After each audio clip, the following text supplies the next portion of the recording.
Hallo. Hallo.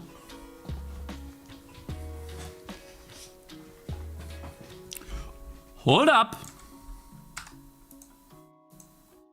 Don't you dare come into my base, my brothers. Don't you dare. Hallo. Hello. Let's hope this works. Let me test. Task manager. Guys, today we are streaming to only Twitch and YouTubes. Let's see how much OBS is using. Ooh, 50% GPU. Let me check something right in the beginning. I can't test it without. I need to test it live. Let me see. Gothic Remake. Can I still play Gothic? Or are we going to lag? That is the question. Oh, buddy. Oh, buddy. Just gonna do a quick chest test, okay? I wanna see what it looks like. I don't have time to wait till the end of the stream. I wanna test it right now. If it doesn't work, then I have to change YouTube settings. Okay, guys? You guys are on YouTube. You're getting a better stream quality today, guys. Better quality. Let's hope. Let's hope. Shall we test real quick? Yeah. Thank you, G-God Life. I appreciate it. Hey, yo, G-God Life. What do you think of this thumbnail, my man? What do you think of this thumbnail? That's your game, right? Deepest Dungeons. And you'll be stronger. That is your Good thumbnails. Game will sell, Watch. none delays. The money will come to you. Watch. What do you think of this thumbnail here, my man? That's your thumbnail, right? Your game, isn't it? Oh, damn. Hold up. Hold up. Retrieving the focus stone didn't quite. Just gonna check, guys. I'm really quickly checking. Shut up! I'm really quickly just to do with the stone. I'm really quickly just checking if the stream lags when I play the game, so that I can when I. For Gomez. For Gomez. Let me run real quick and see. Just want to quickly check if there's any lag or anything. If you guys experiencing any buffering, lagging, let me know, okay, please? Because I've changed some YouTube settings, especially you guys on YouTube. Let me try some too. If it's good or not, okay? I got a pass. Shut up! How you doing? So that I can do any adjustments or something like this. If it's, you know, blurry or anything, you know. On Twitch, some non-überspring frames. On Twitch in particular. Seems a little iffy. Seems low. Well, the quality on Twitch is low because it's always. Guys, the quality seems kind of shit. Bitrate. It's okay, no lag. Okay, let me just check that real quick. Okay, thank you guys, appreciate it. The cool thing is I can just play it back immediately. Let me check real quick. I want to know the quality. I have to change. That's your game. Let me see. Without the chat, please. Don't show the chat. It seems fine. I'm a little blurry there. Oh, you guys can see. I'm a tiny bit blurry, but the game seems alright. Quality of the game seems alright. Obviously, it's gonna be blurry when I move. That's why I'm doing that, right? Let's call it watchable. Yeah. Yeah, okay. I might even be able to increase the bitrate even further for YouTube. But I think that's good enough for now. Cool. Good to know. Thank you. Thank you guys for your attention, for your help. Appreciate it. Doesn't look like 60 FPS, so watchable. Well, that's my PC. That is not anything that you guys can change. Though, guys, can you open the camera? There you go. Today we have a multitude of problems, guys. My game has a problem. You'll understand soon why.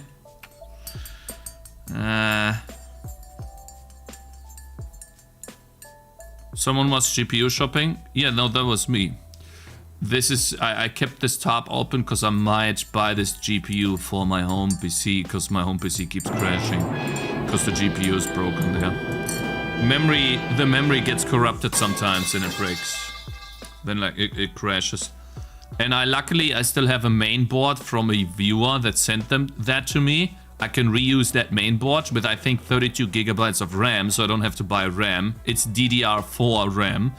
And then I can just get this GPU and maybe a new C drive M2 mainboard, but M2 drive or something, M1, M2, and then like I could have like a new and running PC at home that is not crashing. That would be very helpful. I hope they go bankrupt, Nvidia. Anyways, guys, we have a problem, I think. I saw this on YouTube, guys. Hold up. One sec. I saw something on YouTube that is very sad.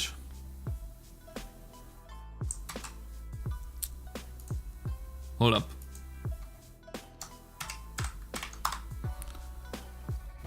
Is this real?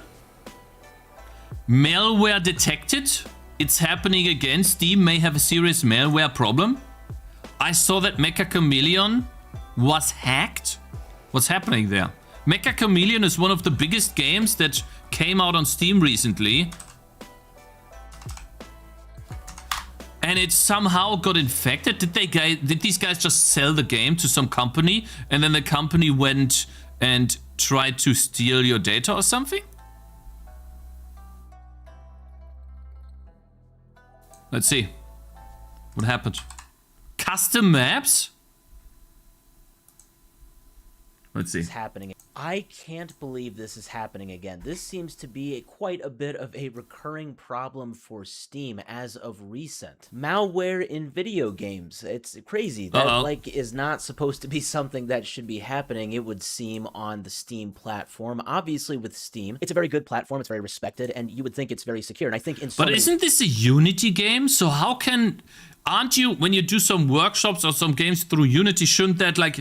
Isn't that Unity's problem? Or it's Unreal game? Yeah, don't they offer some workshop stuff on their own? Like mods and stuff? Ways, of course it is. But as with really everything, it's not just Steam, as with everything, something can slip through the cracks. But it's crazy because this is like right after this whole thing kind of for the past year now has been happening with these AI slop malware games that have been making their way onto Steam. They're just these like random small games. Thankfully, they have gotten rid of a lot of these games. And actually, I just made a video Dark Souls 1 to 3 multiplayer functionality also had hacker danga. Really? days ago about how they just caught one of the alleged people that were behind this whole... Yeah, I saw this, you know. One guy got arrested because he put a game out and it was a virus. I don't know why you would do that. Guys, give me a reason why you put up a game on Steam that is bad and also contains a virus. Like, what do you gain from this? Alleged malware ring for these Steam games. So it's crazy that right after... User data? But can't you go like and buy user data online somewhere? I'm pretty sure you can. It's a lot safer. Crypto info stealer? Also, you think you can just go to someone's PC, steal their cryptocurrency, and then get back? Is that what they do? Money? It's just stealing crypto wallets, safe passwords and browser. I see. After that has happened, now we're hearing again... So it's more about the crypto on your PC than anything else. Because if you get my Google password, right, what are you gonna do? Just send a bunch of nasty emails? About malware in Steam games. Now this time it's not just some AI slop whatever game, it is a really popular game right now, Mecha Chameleon. This has only been out... Oh, I guess you could get the YouTube password, the Google password, then you get a Google account, you use the mail, then you impersonate me, then you ask people for information, but still, it still would be very fishy, right? For about a month and a half now. Like, why would someone give me information? Let's say you are like some huge YouTuber. Still, why would they give their I don't have this game. I don't have it. I don't really know much about it other than it's like prop hunt, and it looks really hilarious and fun. I do actually really want to get it. And I'm sure overall it is a safe game, but the whole thing with this game is that you can download custom maps. And it sounds like it was in these custom maps, or at least one of them, that is where this alleged malware was very recent. So hold up. guys, if I make a custom level edit, if I make a... Hold up. I want to know something right now.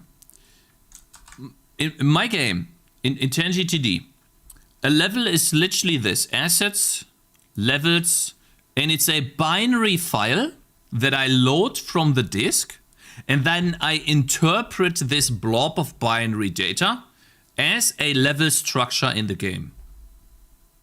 Is this hackable? Let's say I add modding to the game. Can people, like, how can you put a hack in there? Potentially, but how? Because literally all I do is I open this file, I read it as a binary blob, and I interpret. I'll show you the code, okay? I'll show you the code. Because I feel like that's impossible. New window. Hold up. Control Shift P. Control Shift Plus. Make it a bit bigger. It's literally that simple, guys. So hold up. Oh, we Schnitzel. Hold up. Load level literally takes the level file and reads the file, and then it casts it to a level pointer.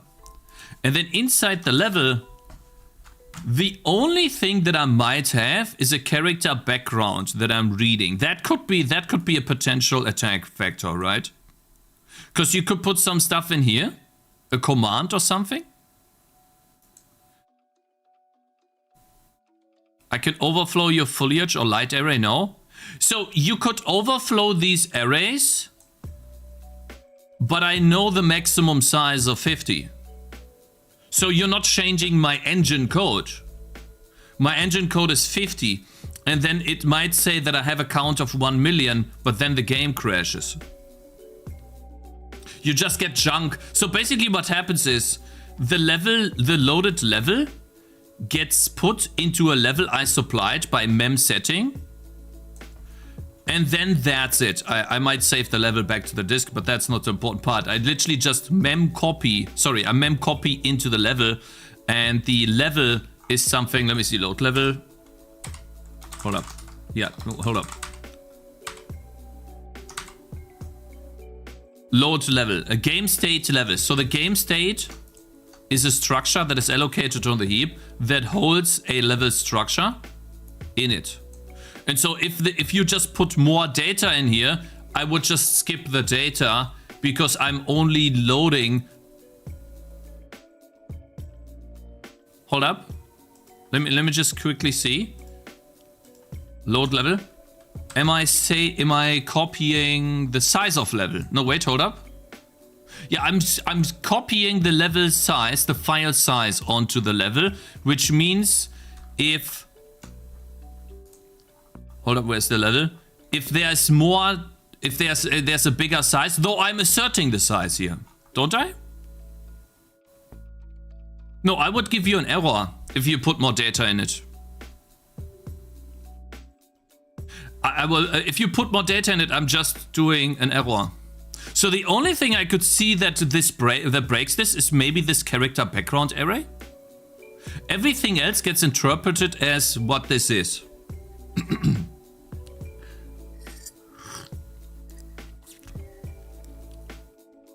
So there is no way you could hack this? Hold up per minute's up. Yeah, it's going up, man. Buffer overflow. No, so like, if you load a level and the size of the level is not the same size, or so like the size of the file is not the same size of the level, I just return false. I'm not loading the level at all. I don't know if you share the code, we can audit it. I'm just showing it to you right now, right? The kind of problem is how many of the Nintendo consoles were jailbroken. No, I don't think so. You're not evaluating anything. So, hey, hold up. Since I don't evaluate anything, I can't be hacked? I guess I'm not. I would have to ask someone like, what is he called? Low level TV, right? He would probably know this stuff. I gotta ask him. It's so funny. Because, you know, this is like the noob way to do it. This is the dumb way to do it. Low level TV, yeah. My level structure does not contain a pointer. No, because then I can't do hotcode reloading. I removed all the pointers because of hotcode reloading. I think he should be fine. Your brain are overwhelming. Guys, I'm better than the Mecha Camellia devs. Hey, would you know?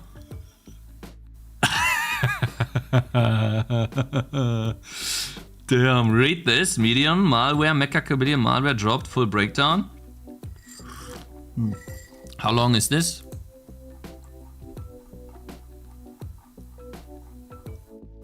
Oof, that's a lot of code, bro. I don't think I can actually. I don't think I can understand this code. That is way too much.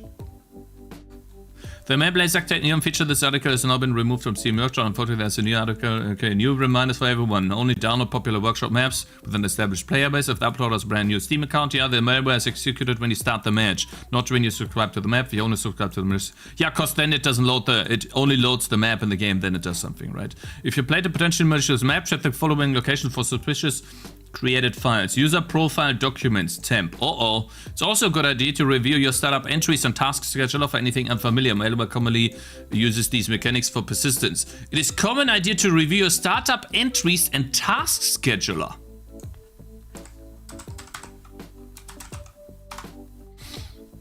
Okay. Guys, am I hacked?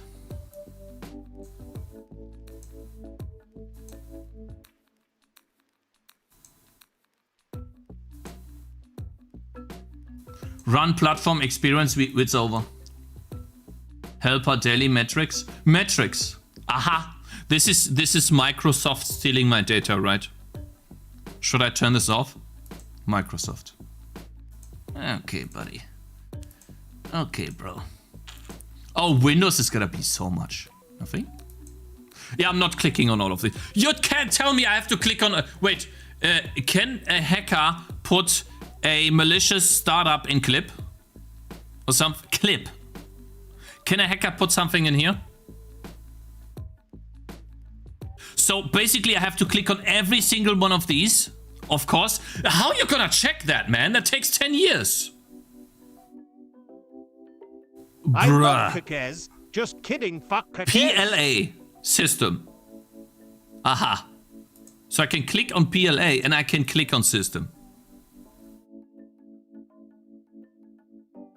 Hello Links, how you doing? Bro, okay, so task scheduler, startup entries, anything unfamiliar, malware common uses these with persistence. Run a malware scan. Guys, has this ever helped you at all if you were infected? Like Norton, McAfee, any of these annoying antiviruses, has this helped you?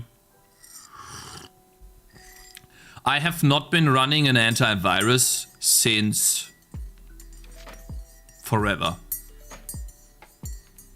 They won't work on Linux. Windows Defender does stuff and also Task Manager. Yeah, Windows Defender is what I just what I do a lot with. Use a lot. Yeah.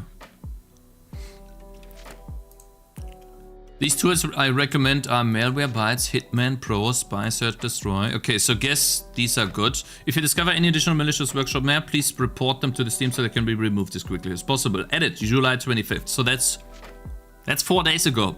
The developers have released a version 3.1 which fixes the vulnerability allowed on malicious workshop maps to execute malware. Updating to the latest version strongly recommended.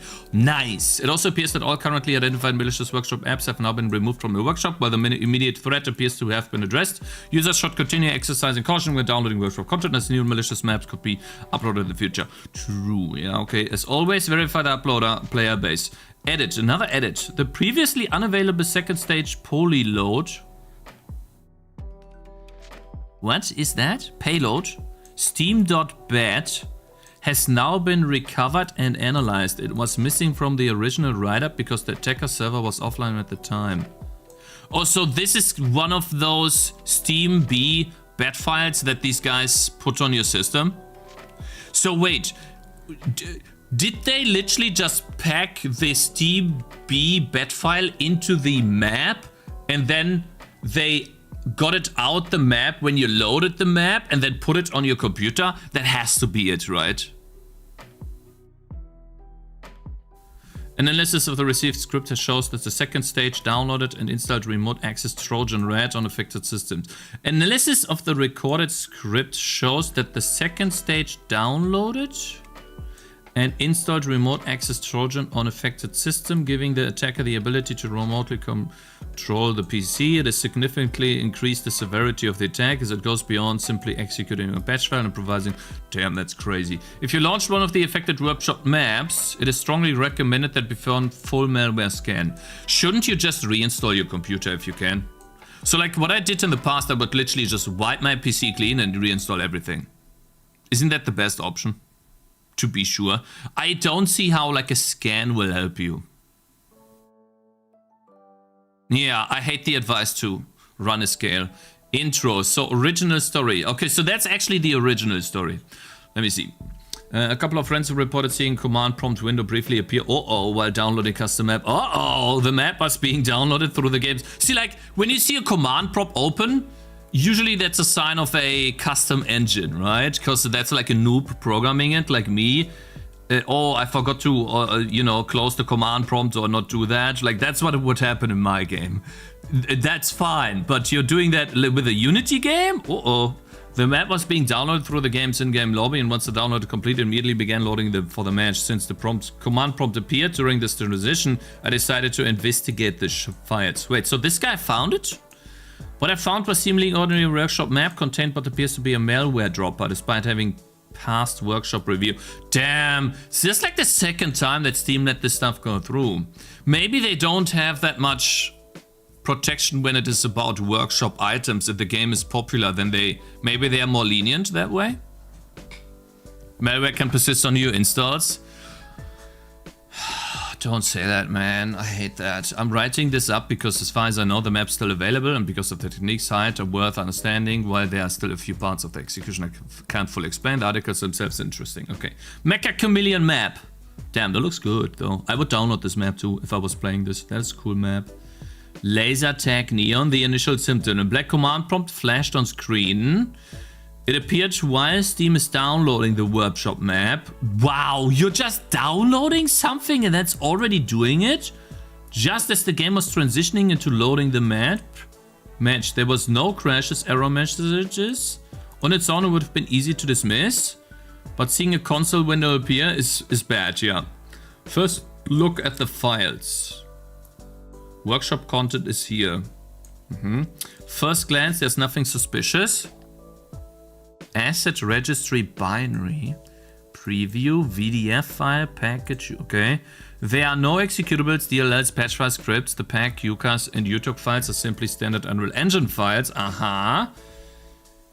Yeah, this is worth emphasizing. If you're manually checking this folder for malware, there would be no obvious flags here. Man, this guy is smart. Holy cow. Nothing in this directory suggests... Let me guess. Okay, so it's not in these files. It's gotta be one of these. I think it's the PNG, guys. Guys, which file do you think is it? You think it's the binary file, the PNG file, or the VDF file? Maybe it's the binary file, but I'm saying PNG. Binary. Oh, so many binaries, yeah. VDF. Inside the pack file. Bin is the most dangerous. There is no MP4 file, Mr. Lolboy. What you talking about, bro? You need to open up your eyes like, ew, ew, ew. Okay, buddy? Can be any file, lol. True, but I mean, I'm pretty sure that you need these for the map to function properly because it's created with Unreal Engine. So I think you won't tamper with these because I'm pretty sure Unreal Engine also has some protection. So it's gotta be this, I would say. Anyways, verifying the asset files. Likely passed review the first one. Let's see. It's worth emphasizing when mainly checking the folder. It would be nothing. Nothing this directory suggests anything malicious. That's likely why it passed the review. Yeah. Verifying the asset files. File extension is easy to spoof. So if you check the actual file headers, yeah, how do you do that? The results UTOC starts with, which is the real IO Store Magic. Okay. Pack has the correct folder. Okay. No headers anywhere in any file. Okay, that appears to be valid Unreal Engine asset containers. See? The files. So the files are real. Yeah, I thought so. I think because that probably would be difficult to do. Because you still need to load the map. So that the map functions, guys. The map needs to function. If the map doesn't function or crashes, then it's very weird. So the map has to work. Guys, you need to sell the viewer an experience. The player an experience, okay? You need to hook them in, okay? They have to think that is real. So that's why I think it's not the Unreal Engine maps. Guys, you have to think like a hacker. Like someone that wants to break stuff, okay? That wants to steal your shit that you have on your PC.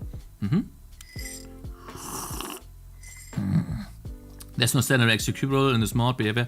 Asset registry. Aha!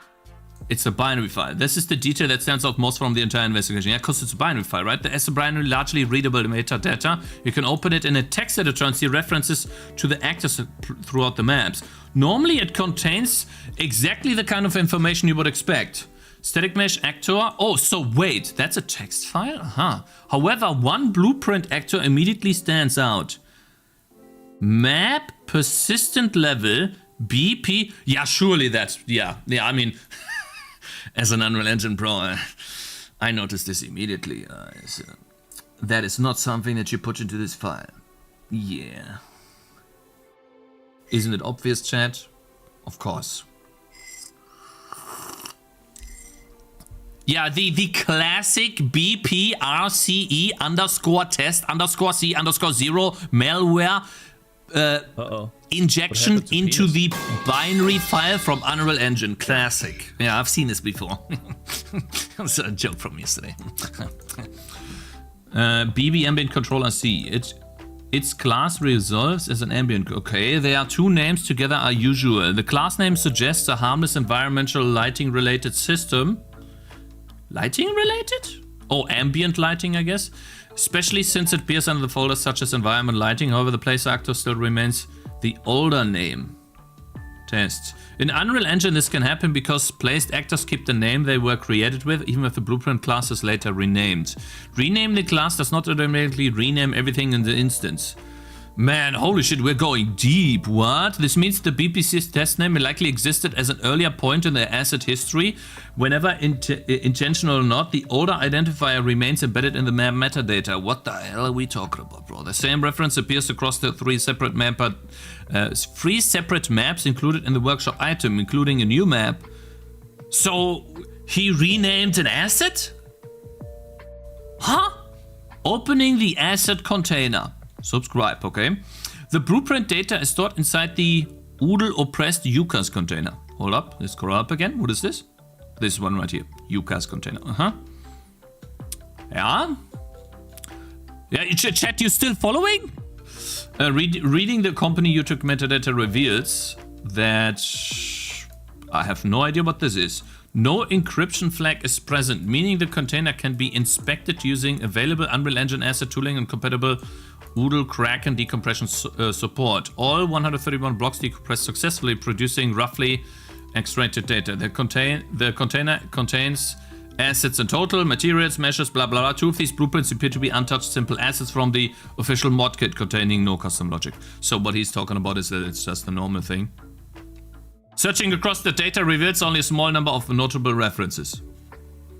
These references are concentrated in a single blueprint rather than being distributed throughout the package. Yeah, so far it seems to be like everything's normal. There does not appear to be additional hidden logic. Yeah, okay, so basically he put something there, then he was like, oh, the name's bad, let me rename it. Okay. The complete function chain is receive begin play, get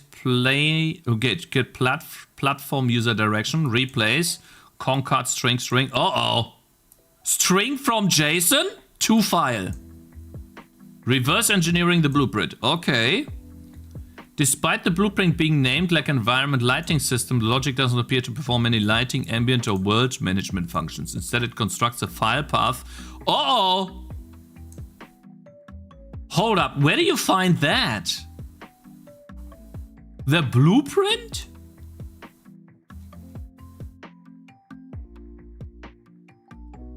Despite the blueprint being named, tracing the blueprint bytecode shows the path construction. Get platform user directionally plus sbat. Receive begin play is normally called when the map begins loading, which does not fully match the behavior reported by some users who observed activity during the download process itself. That discrepancy is not explained by the blueprint logic alone. So when you play these maps, it creates this batch file, guys. The moment you play the map, this happens, okay? Somehow, through this asset that looks normal. I have no... He didn't explain, so I don't know how he jumps from the asset looking normal, being renamed, to all of a sudden getting this. So the blueprint is which file exactly? What file is he reverse engineering? This one right here? Or, like, there's no blueprint file here, so... What file is he talking about, guys? Where's the blueprint from? Huh? The binary? So in the binary it says what the functions, what happens here? The blueprint is in the MP4. Hold up a second, guys. I gotta ban this guy. 1 sec. See you in 5 minutes. Yeah, you think you're very funny.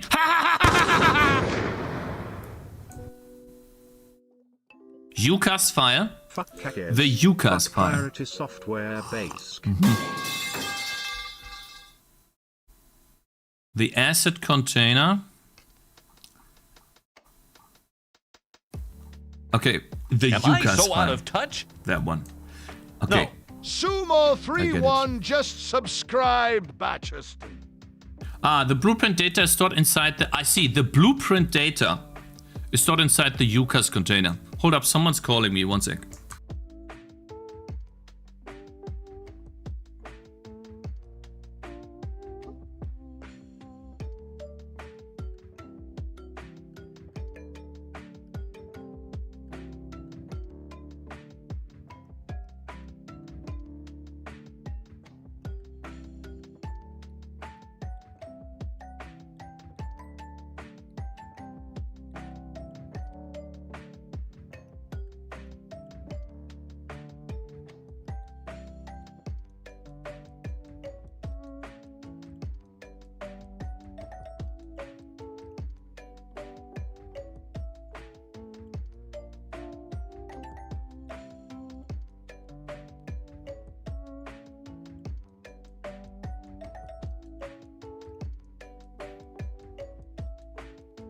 I'm back.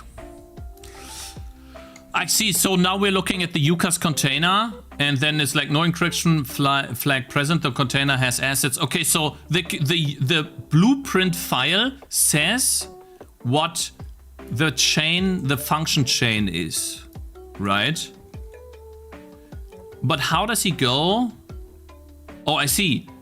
Searching across the extracted asset data reveals only a small number of references. You get receive, begin play, then to file, get platform user direction, and a PowerShell function. That's what it's called. These references are concentrated in a single blueprint. Yeah, so basically, that's what is happening here in the blueprint. How can you get this? How is this allowed, bro? That's crazy.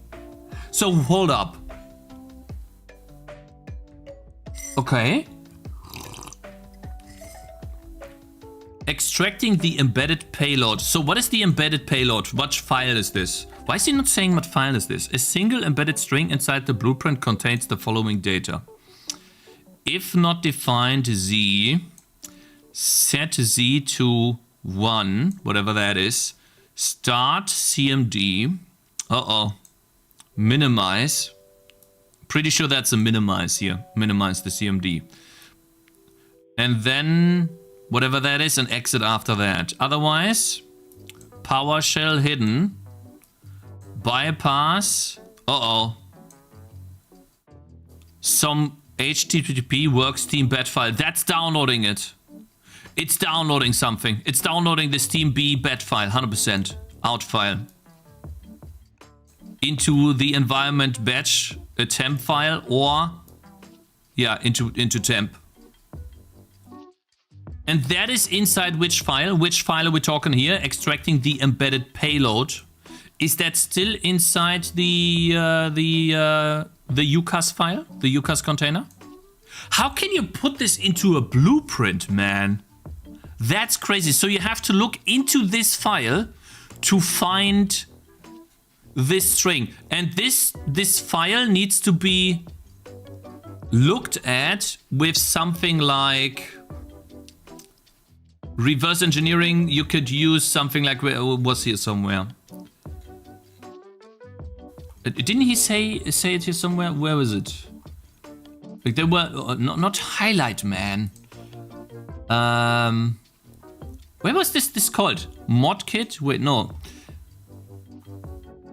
Like he named two things that you could use to unpackage this. What were these called again?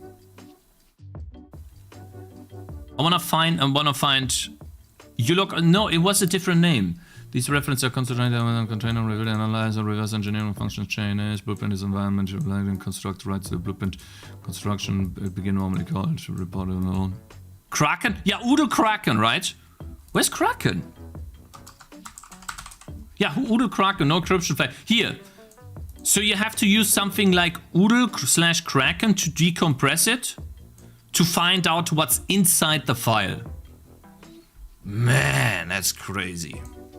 The string structured as a JSON batch polylog is a valid JSON while also containing batch syntax. So the command content is therefore preserved written JSON data, but can also be interpreted as a batch script if the resulting file is executed. Damn, that's crazy. This format is significant because the earlier blueprint analysis. So wait, he packaged this command in a JSON string.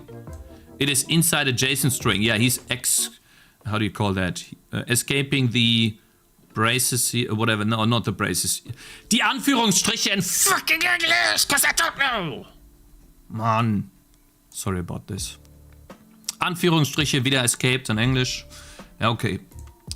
Format is, yeah, the writing step uses toFile, which writes JSON data. The embedded content appears designed as to satisfy that JSON requirement while remaining executable command syntax. Yeah. The combination of a JSON compatible wrapper and oh god, is not typical for normal Unreal Engine asset data is a strong indicator that the content was deliberately constructed rather than being accidental or generated by an engine. I see. So the guy generated some asset using Unreal Engine and then he went into the files and changed the files. That's how he did it. So he didn't do it in Unreal Engine directly. He generated files and then changed those files, right? We following? Analyzing the dropper script. So the dropper script is the script that gets downloaded, right?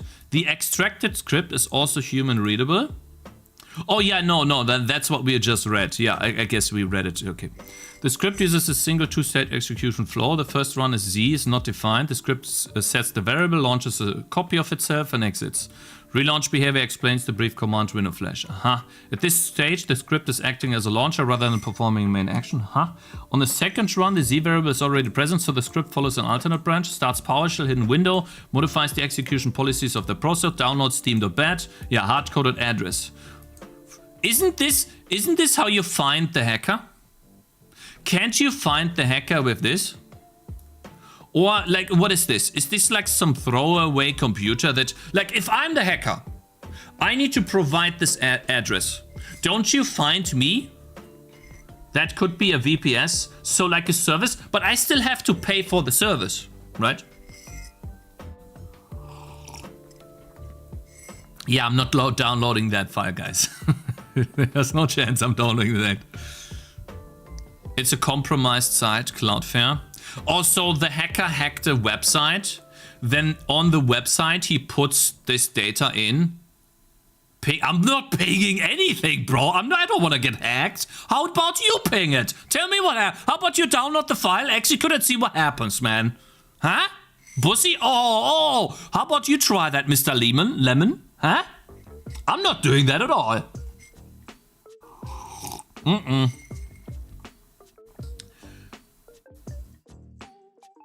The Z-check appears to exit solely to prevent the script from repeatedly relaunching itself, okay? On the second run, yeah, okay, interesting. I don't really understand the Z-check, I just understand that it downloads something, I think that's enough. The script itself relatively simple, no evidence here of persistent mechanisms, privilege escalation or sophisticated obfuscation. Main purpose appears to be downloading the second stage script, yeah. Confirming execution on an affected PC. One of the affected systems have found a file that was byte by byte identical to the payload string embedded in the blueprint. It was located at the exact path, yeah. Yeah, I mean, we get it, right? Yeah, this is the s.bat. Did the second stage execute? The second stage file was not present. The PowerShell log explains why. Not found! The idiot didn't, like, what an idiot. It tried to find this, it didn't find the... What did it not find? Was it the host? The download request failed, 404, yeah. Like, the host was gone, the website, right? Because the file was never successfully retrieved. Whew. Okay, on this system, the second stage did not execute. The contents on the behavior downloaded payload and remain on here. Okay, cool. The address embedded in the script resolves to, at this time of analysis, the address was geolocated to Amsterdam, Netherlands. Uh-oh! And was associated with blockchain Greek BV. Guys, what does this mean? It is associated with blockchain Greek BV. What is this? Blockchain is something like crypto to me, because I don't know, you gotta explain that to me. It's a company name. The company is known for hosting servers, I would say, I would assume. Is that true?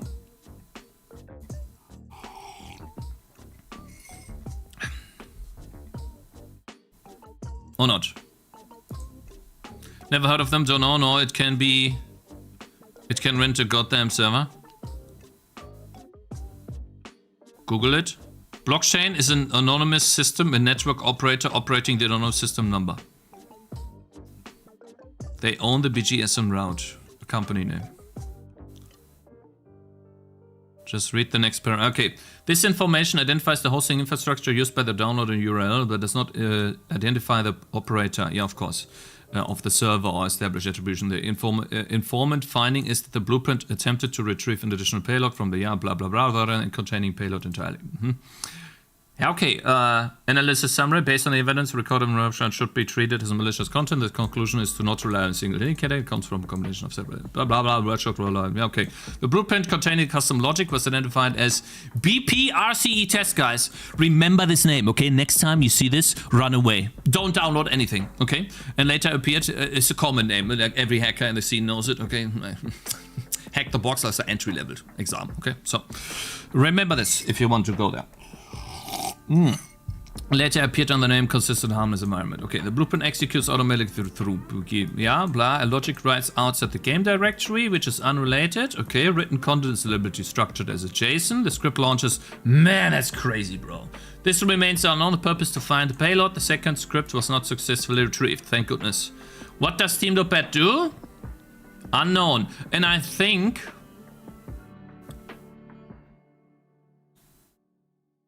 Final verdict. Wait, hold up.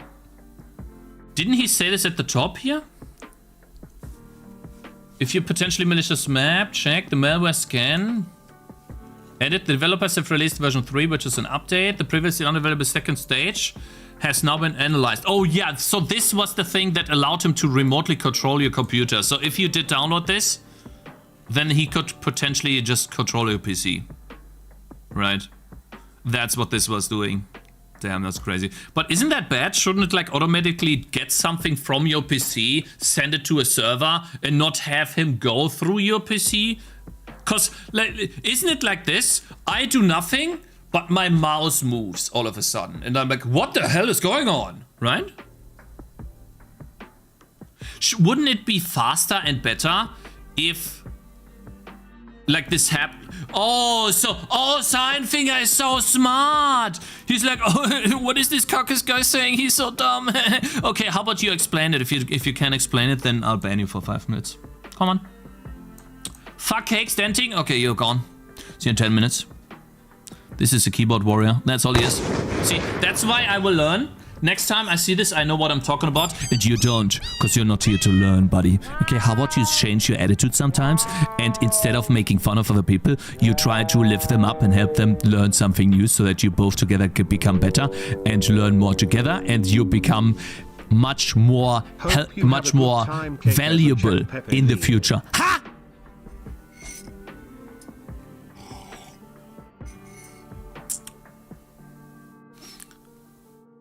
Truth equals ban. Ah, because I don't know something. Yeah. Man, I want some good kebab too, bro. What you talking about, bro? But I'm gonna get fat. I can't do it. Ban letter. Yeah, most of these people are banned. There's actually... Bro, Lobo has 11? That's crazy.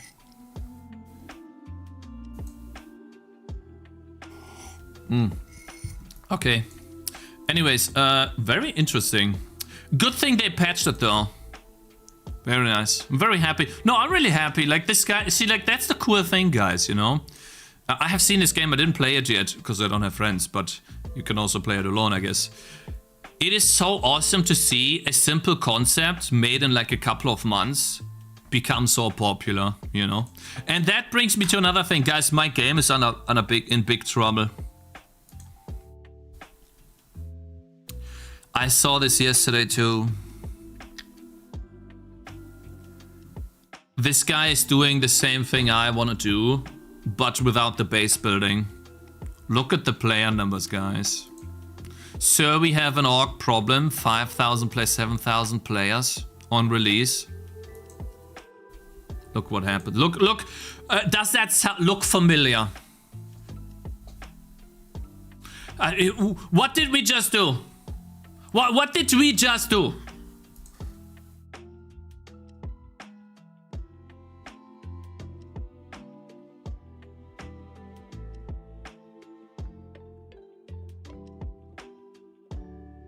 Is this Godot? Is this in Godot? I don't think it's Godot.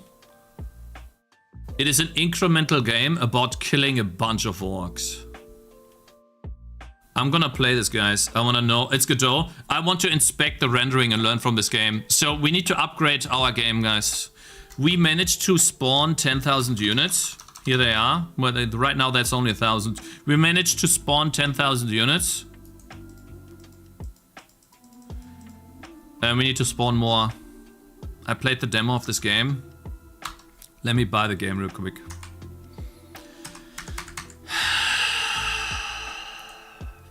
Hold up.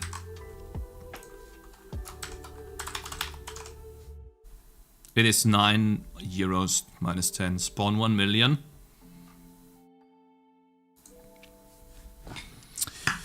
Buys game, gets Bitcoin stolen. It's not an Unreal Engine game, so it's not going to execute a command using a JSON string. Okay, guys, so we're all good. I agree. It's pretty fun. They spawned like 100,000 and it didn't even drop a frame. Yeah. Is this also on itch.io? I want to test this too, if it's on the web too. Purchase library. Okay, let's play the game, sir. While it's downloading, I guess it's gonna be instant almost now. Instancing to be a thing. No, like, yes and no. In order for this to work, you also have to do the logic on all of these NPCs. Your bet bothers me, Cakez? Why? Why? Because it's not fully made. Why don't you stare at it for a while?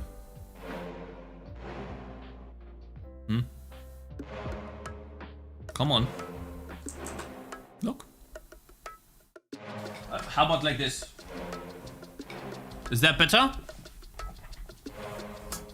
Does that help?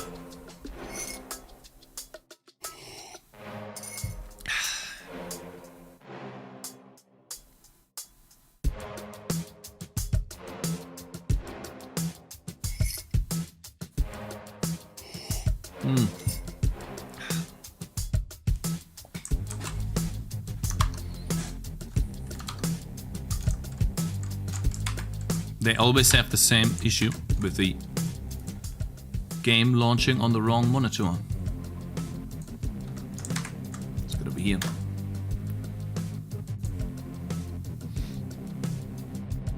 Go jump on it, Cakez? No, that's not a good idea. Alright, let's see. Options. Let me change that. Difficult to say. Check what engine this is. Yeah, we will check. First we play the game. Edge scrolling, supporter pack. Supporter pack? Alright, new game. I love save slots. I love it. Okay, left click to shoot missiles. Press space to start the battle. Build phase. See, guys, you see the art?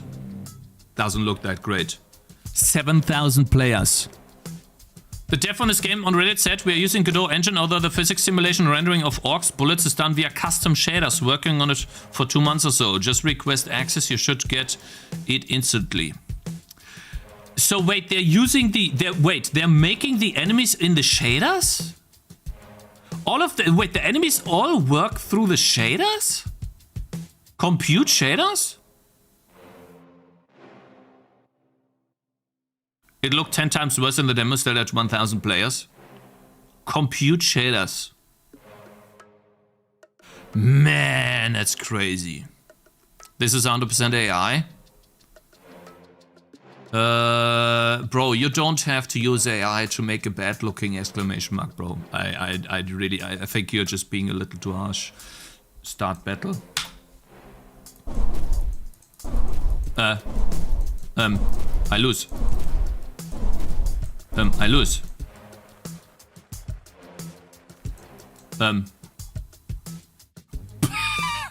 I lost. Clicked up. Wait, left click to select tower. Man, I lost. But I'm pretty sure. Simple machine gun. Yeah, guys, you're supposed to lose. Okay, so this is a node buster. Guys, this is a node buster, but it's like Outhold. With a lot more enemies. I like this a lot already. This is so much better than the other node busters. I love that, man. Because, guys, you need to understand. I actually have choices here, okay? My choices matter. That's important to me. I love it. Level 1. Okay, it's also very simple. You see how simple it is? Here, hey, Latrome, if you're watching, bro. You see how simple it was to get me upgrades and go into a level? Very easy. Like, compared to what you were doing in your game. Like, it's not convoluted at all. Like, literally 2 button clicks. Boom. Right? Yo, my man, thank you very much for subbing. I appreciate it. Am I so out of touch? Select the gunner tower from the bottom menu. Matty86, just subscribe. I can't place it on the map. There's no way this is AI, guys. This is the best place for the tower. Oh, I see. Probably that's the... Yeah, you have the most... Wait, hold up. That is the best. Can I get one? Oh, it can only place 1. Alright, guys. What?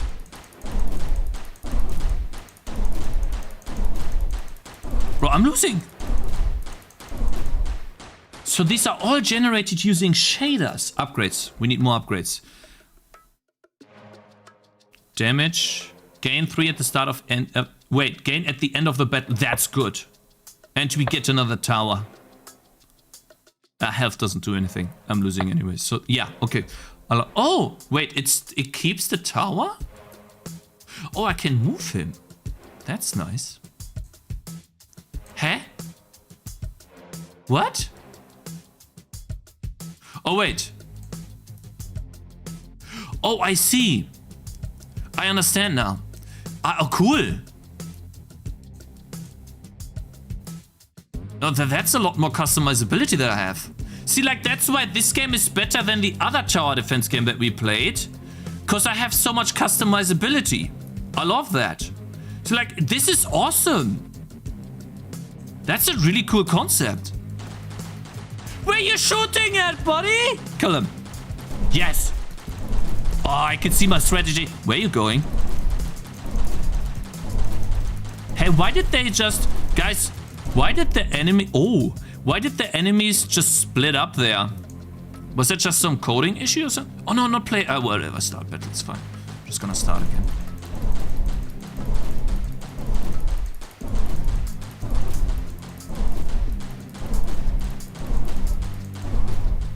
Man, I can zoom out. So that's the maximum zoom. Okay, upgrades. What do we have here? 0.4 shots per second. Plus 0.4. Oh, we can see the upgrade from 3 to 0.4. Okay, so that's actually quite a lot. That's more than 10%. Energy supplies. 15k. It's clearly telling me to do this. That is 25% more damage. Plus 2 meters. Plus 50% range. Oh man, I have so many upgrades I can get. Holy cow. We can get another gunner tower. Why not? What is this? So it's obviously kind of locked on what I can get next. Plus 2% damage. Gunner damage. Hold up. Missile. Oh wait, that's missile damage. The missiles I spawn. I want more damage on my towers. Okay, play. Damn, that's crazy. I still didn't beat the first map. It's kinda bad. Alright. Start battle. Come on, man. Man, I'm still losing.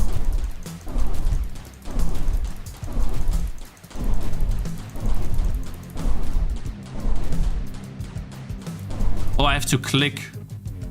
Alright, let's play a couple more times. To get more.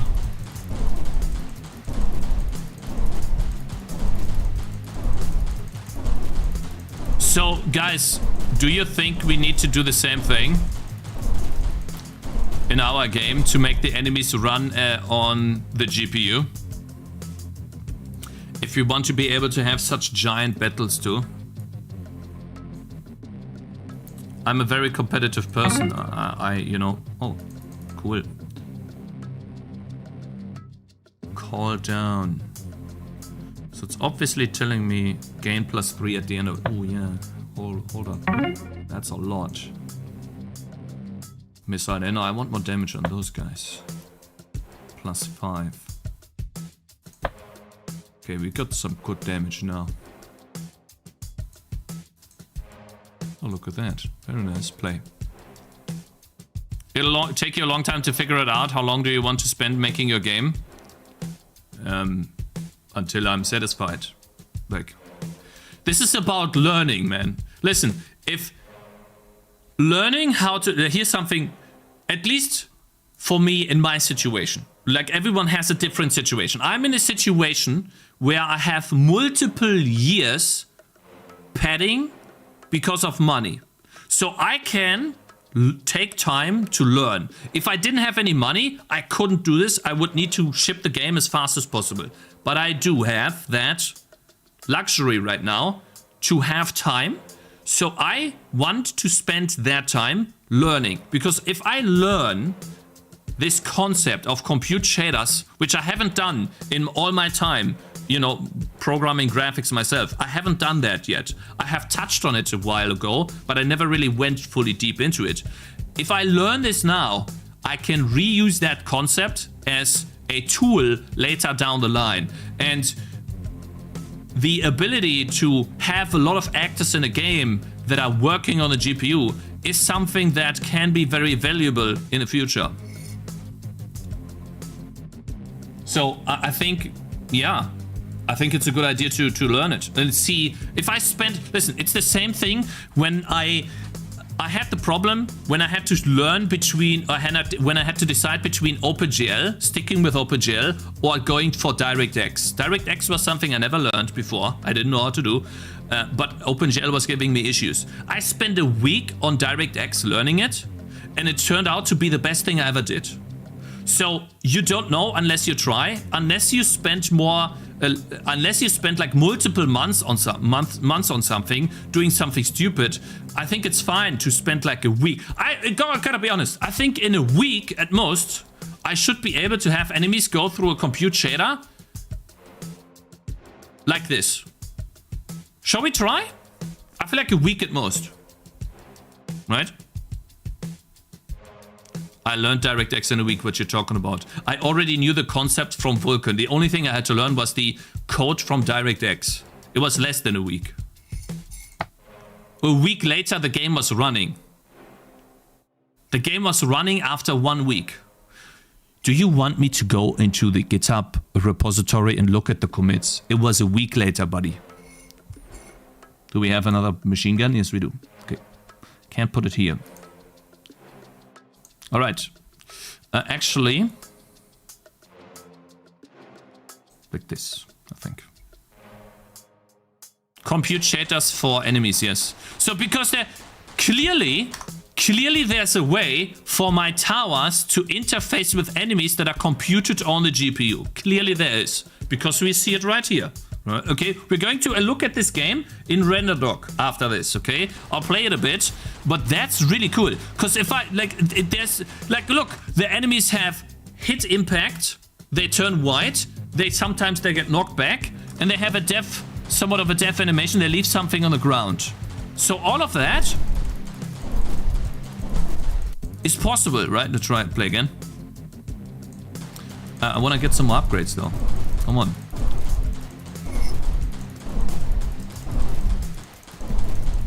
I like this game because I can lose, guys. I can lose. I immediately lose all the time. I love it. We're getting there, guys. We're getting there. We got 20 this time. One more time. The bottleneck would be synchronization. So, but what is the bottleneck? You want to know something, EQ? I'll show you. Watch this. Watch this. See, that's what made me look at the game in the first place. Watch this. It's unreal, man. It's even more. This is even more than They Are Billions. Watch. 160,000 enemies. Guys, we were looking at this game and we were trying to spawn 10,000, 20,000. That's 160,000, bro. And the game's not lagging. How does he know the count? I'm pretty sure the game tells him that there's like a counter somewhere. But I mean, I would believe it. Hold up 1 second, wife's calling. 1 sec.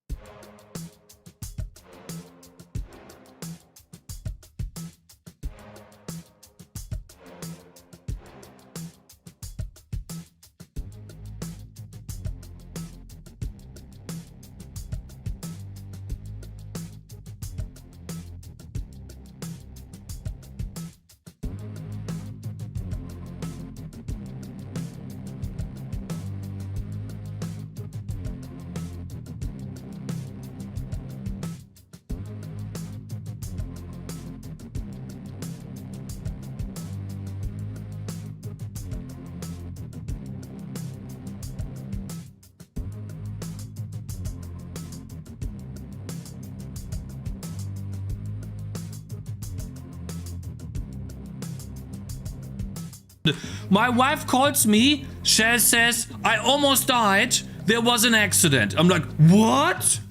And then it's like, nothing happened to me. How about you tell me nothing happened to me first? Like, what?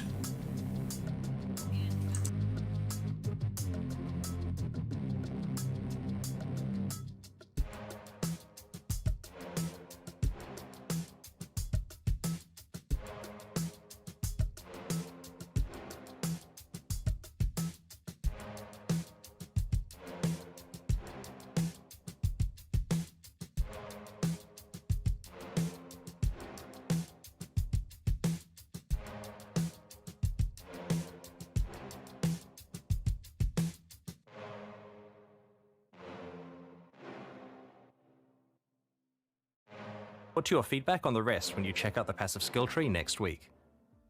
Welcome.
No, the car's fine. They're fine. Seems like they saw a crash happen 50 meters in front of them. It was like a giant crash with like, no, not right now. It was a giant crash with like an LKW in English, a big truck, a lot of cars, and a lot of people like being hurt, stuff. And bruh, like a lot of police coming in and my God. And you know the problem is she calls me and she says, I almost died as the first thing. I'm like, what you talking about? I almost died. Like the first thing you should be saying is, I'm fine, nothing happened to me. That's like an order problem. Bruh. Okay. Man. Okay. We're good now, though. We're good now. Yeah, so basically there was like a car crash and they wanted to pick up Zoe from kindergarten, but then they have like to make a U-turn and go somewhere else because it's blocked now. They can't drive that way. It's funny. No worries, my wife does the same. I need to learn how to better communicate, man. Holy. Alright, guys, we got some money. Gunner tower. Shots per second. Oh. That's some good stuff. That's a flat rate. Flat rate is always good.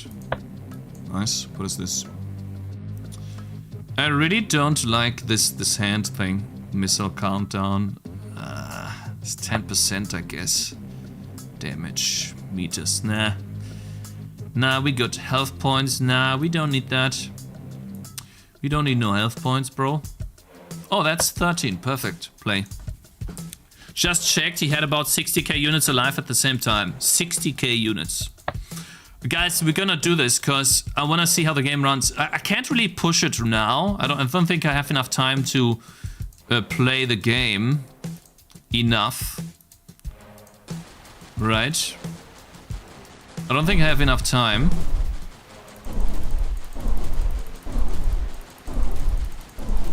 Come on. Oh, I see. Here are the units that are spawning. They're still spawning. Alive units are here. Enemies alive. So, okay, we have 80 enemies alive right now. Okay, we won. We actually won. Nice. Survived. Ooh, we got one of these upgrades. So that's something they could put here. Oh, wait, that's a different type of upgrade. Low fire rate cannon, but high damage. Ooh. Yeah. I want a cannon. Love that. Level 2. Hold up. We got a lot of stuff here. Cannon. I feel like the cannon should be here. Nah. Nah, yes. Like this. Right, and we put a bunch of gunner towers here.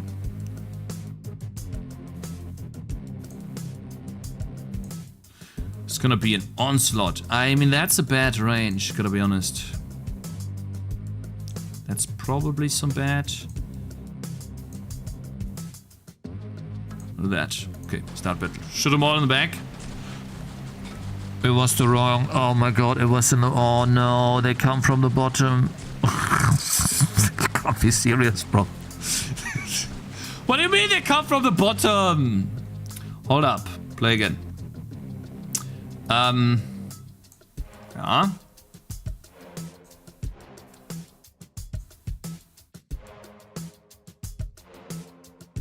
I think that's bad to place it here. Right? Oh god, like there's so much better if it... Why is it the other way around? This is so bad. So put him here?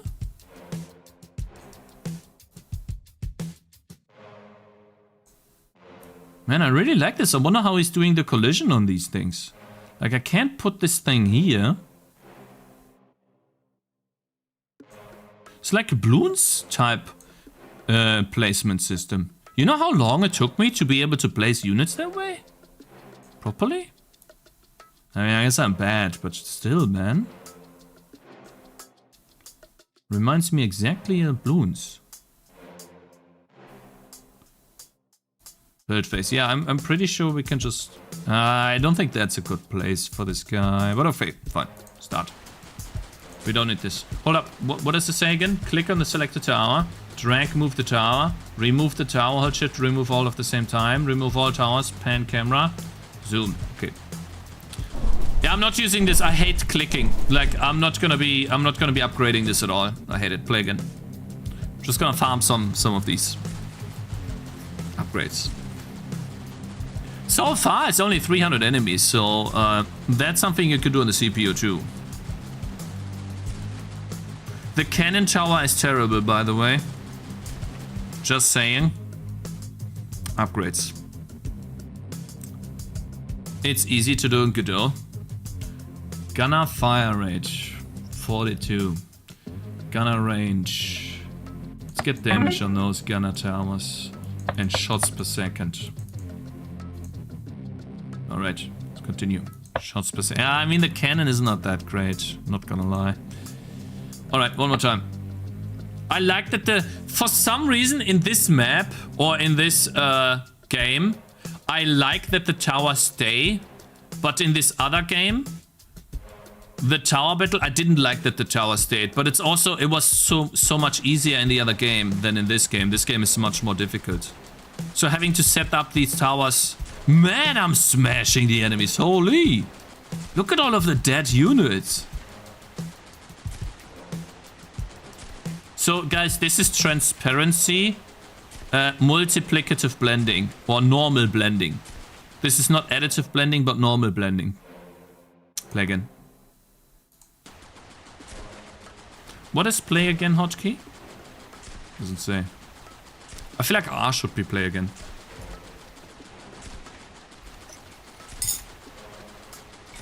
No, I'm smashing. Like, just wait. I'm farming here. I'm farming right now. I'm farming points.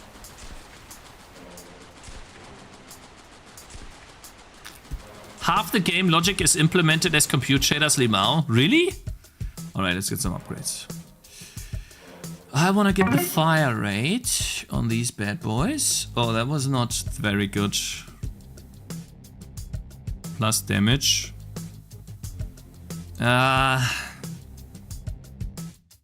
Radius. I guess we get the radius. I don't like this the mouse thing though. Really don't like it. Super annoying to use.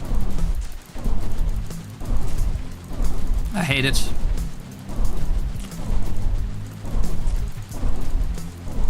Oh! I hate it.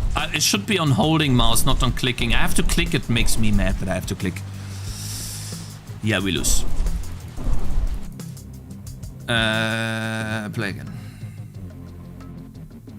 Getting AI ads on Twitch. Yeah, listen, it's a time of AI, bro.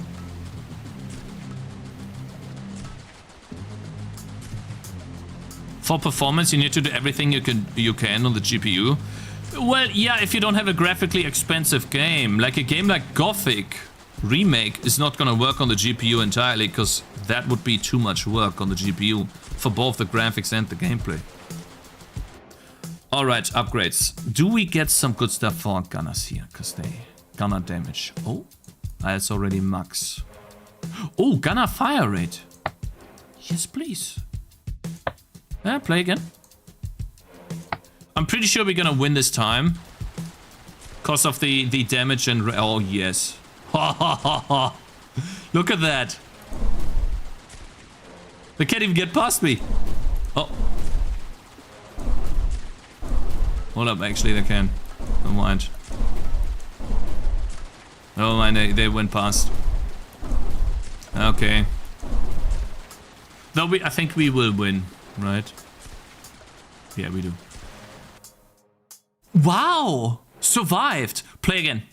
Play again. We get a lot more. Start battle. GPU processes floating point data very quickly in parallel. Yeah, I want to know how you did it. We're gonna look at the game soon.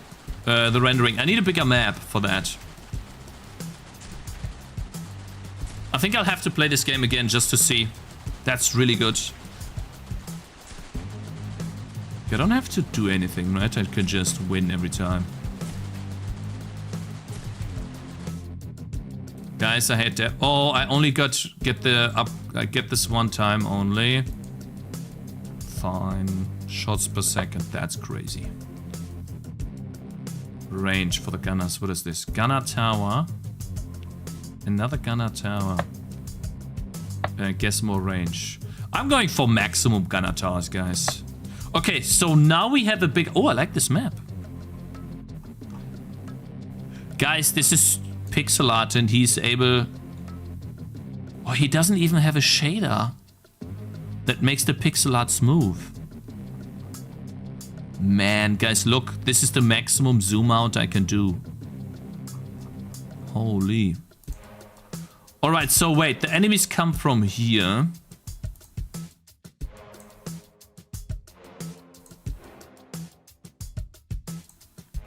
Yeah, death balling. Yeah, no, I wanted to patch it in Tangy TD. I think we should also get some gunner tower here. Some overlap fire. I think this is a bad tower. Hold up.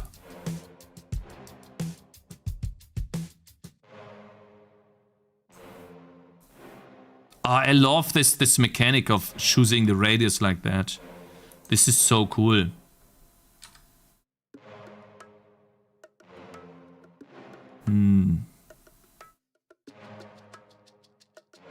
None of these really... I guess that's the best one to put here. Because I know the enemies will come through here.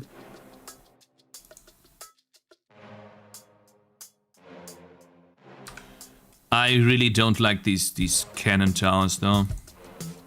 They're so bad. Fine, start battle. Let's see. Oh no, they're shooting the walls. Oh god, these guys are so bad. Oh wow, that's 1,500 enemies now. You know what, guys? I'm going to let all enemies come here. Huh? I deal no damage. I deal absolutely no damage. You saw this? Dogshit cannon placement? Yeah, just wait. Just wait. This is bad. I'll put all of them here. This is the best placement because of the range, guys. They get the most uptime here. Play again. They miss a lot of big range. That's what you have the speed for. I think they just don't deal damage. Oh, so now I need this stupid cannon because it does AoE. Wow, they go away. They go away from when I shoot them. The explosion rate. Let's get more explosion rate. It's fine. We'll get this stupid thing. Cool down. Fine play. Man, it's crazy what a difference it can make when you make... I think the huge difference to the other game is that in this game I actually have to think on what to do. In the other game I just mindlessly was smashing boxes. In this game I have to think a lot. Yeah, I mean it's getting... It should be on holding mouse, but fine. Play again. It does become a bit grinding, I have to say. I feel like I'm grinding right now. Can I speed up the game somehow? ++? I can't speed up the game. Is there no speed up button?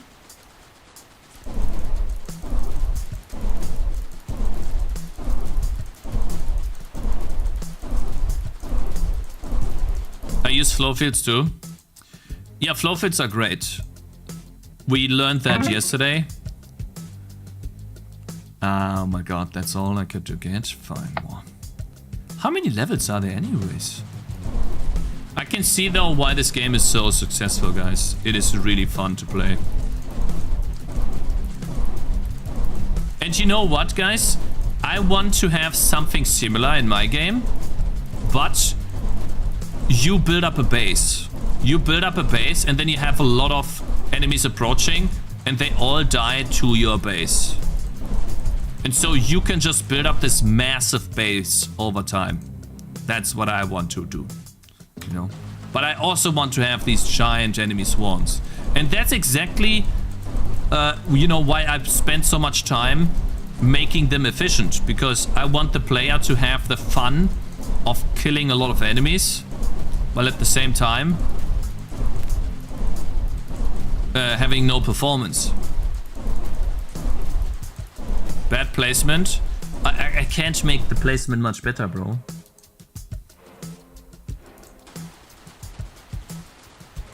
What is this game? This game is called So We Have an Orc Problem. It's on Steam. I can link it to you in a sec. Yeah, no performance impact is what I mean.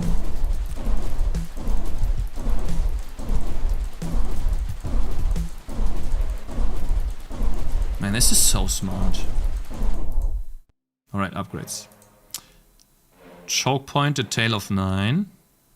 Missiles now fire continuously. Click once to toggle firing on and off. Oh.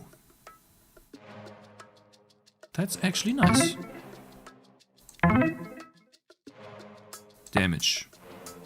Meters. Good stuff. Anything else I can get? Cannon damage. Cannon is bad. Fine, play again. All turrets are static firing mode. All turrets fire in like in a radius. Oh, so much better. I don't have to click now. I hate clicking on this stuff. I really do. So much better.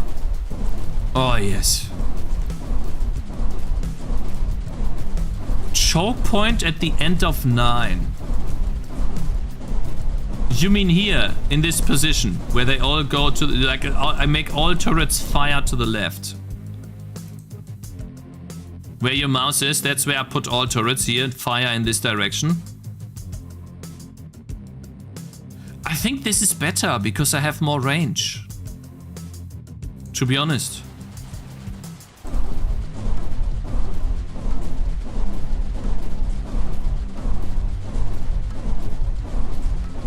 Radius makes them miss.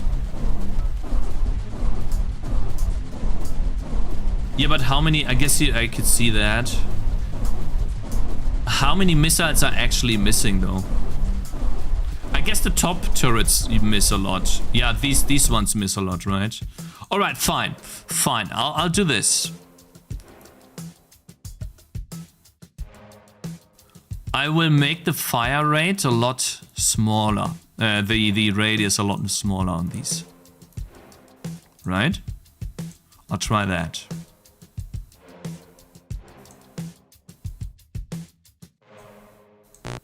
Hey!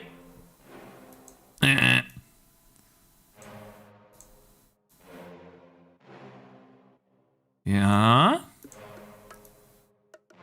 I feel like that's a mistake though. Let's test. Top turrets have a lot of misses. Yeah, how about this?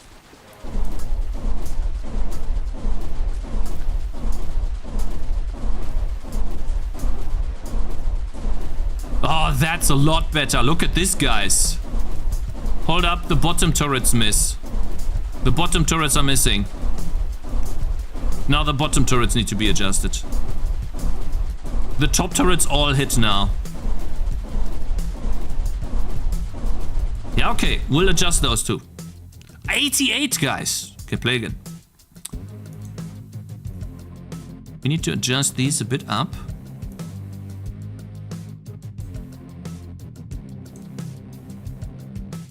So they don't miss. Much better. Tangy is better. Oh, I appreciate that one, man. No, Tangy is not better though. Huh? Oh shit.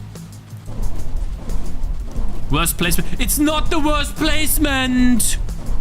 Listen, buddy, okay, I've been making tower defense games for all my life. This is not a bad placement. As long as all the turrets hit all the time when the enemies get close, this is fine. Look at this. The turrets are hitting almost all the enemies all the time.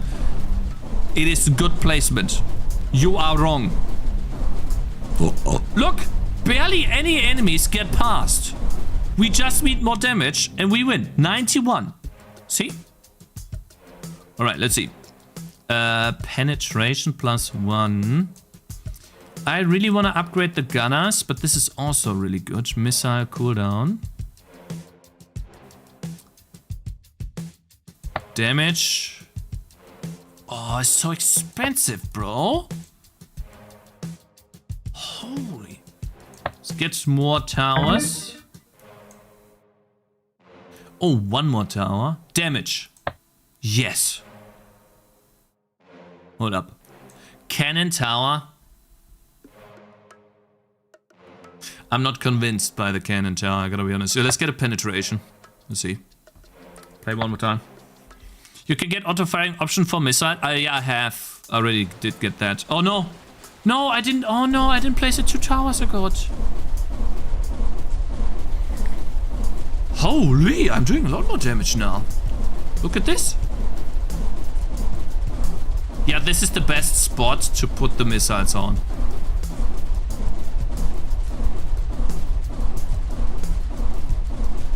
Guys, I think we are winning this time. We're winning this time. Are we? No, we lost one. No, we didn't. No, we did. Uh-oh. Ah, we're losing some. Hold up. We're winning. Yes! God damn it! Wow, we killed 2,000 enemies, survived. Upgrades. Upgrades. We get a new thing, guys. We can get a laser? Or, what is this here? Mortar launches explosive shells that deal heavy area damage to all enemies orcs within the blast radius. Flamethrower. Continuous stream of flame that sets enemies or orcs ablaze. Burning orcs take period. Yes, please. Damage per tick. Ticks per second. Yes, please. Tick. That's 20% damage, by the way. Love that. What is this? Gain plus 10% at the end of the battle. Oh, bonus resources here, please. Reduce the number of kills needed to earn 1. That's OP. That is OP. And we... Oh, yes. Let's play again. They had 150,000 wish lists on release, by the way. Hold up. Build phase. I'm pretty sure we're just gonna do a choke point here. Or... Hold up. Flamethrower. Wanna see how that works.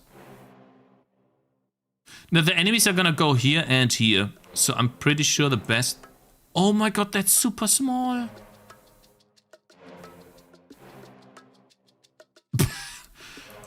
Okay.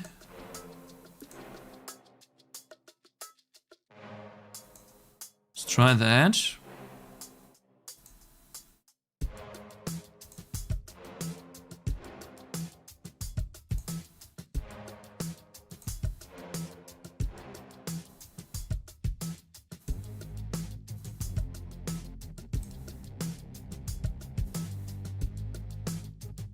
I think it's bad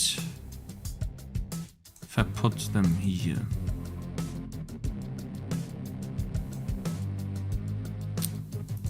Let's just test though. I think the best place is to put them on these rocks. Pretty sure I have to move these two. Let's see. Yeah, there's 2 paths. Oh yeah, I need to also do this. Oh no, yeah, so, god. It's over. Okay, so who's missing? Well, at least we got a lot. Play again. Let's see. I couldn't really tell. Configurable towers. Yeah, that's the cool part about the game. If the towers wouldn't do anything, it'd be boring. But like if the towers were just static things, would be boring. But the configuration makes it fun because now you're like player agency, guys. Damn, play again. I want more upgrades. 1 more point. Like my missile does nothing here though. It's a bit unfortunate. Guess I'll just park it here. That does nothing. Play again. I love this, man. This is so good. I wonder what the enemies decide and how they go, because you see how they... Like they avoid the part where I shoot with a cannon, you know? Did you notice this? The flamethrower? I don't know about the flamethrower, bro. Like when I shoot with a cannon here, the enemies go away from it. They are not avoiding the flamethrower. No, they're not. Alright, let's get some upgrades. 500, that's crazy. Let's try to upgrade the flamethrower. Ticks per second is good. Damage per tick. Another flamethrower. Nice. Holy cow, that's a lot. Oh, range. Yes, please. Burn duration. I mean, I think burn duration doesn't really... Ticks per second. Damage per tick. Alright, let's try again. We get another one, right? This one. Try to max out the range. Oh! Oh, we got another one too. Hold up.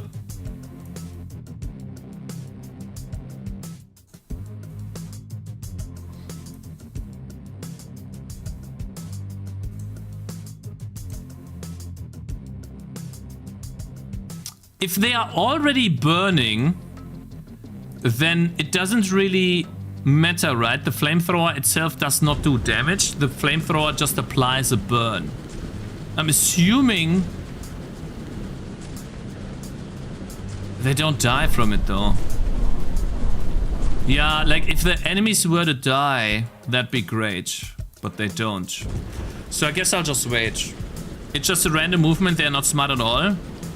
No, so they definitely have to make a decision to avoid this stuff. So I want to know how the enemies make... So like, you see how the enemies sometimes collide with the wall here, but then they slide off? How? How do they do that? Is there a flow field here that makes enemies go up here diagonally? How do they... You see, like, he just bumped into the wall. You see this?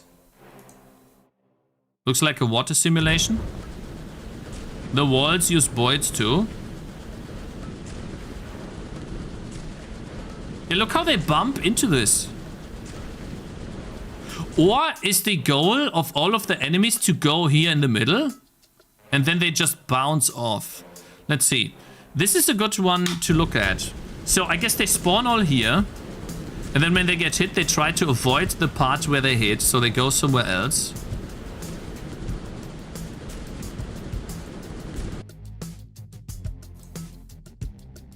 They bounce off.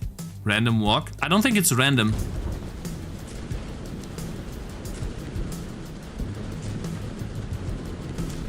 But how do they know where to go?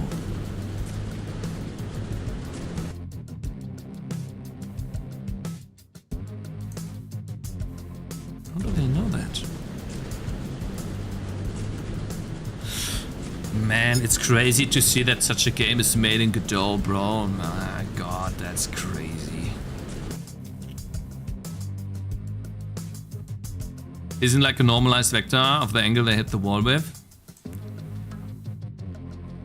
Still haven't switched to Zig. Why would I switch to Zig, bro? What? Why would I switch to Zig? Put flamethrowers on the side. Well, I definitely want to put, I mean, let's just get some more upgrades. We need, I think we want to get more flamethrower upgrades.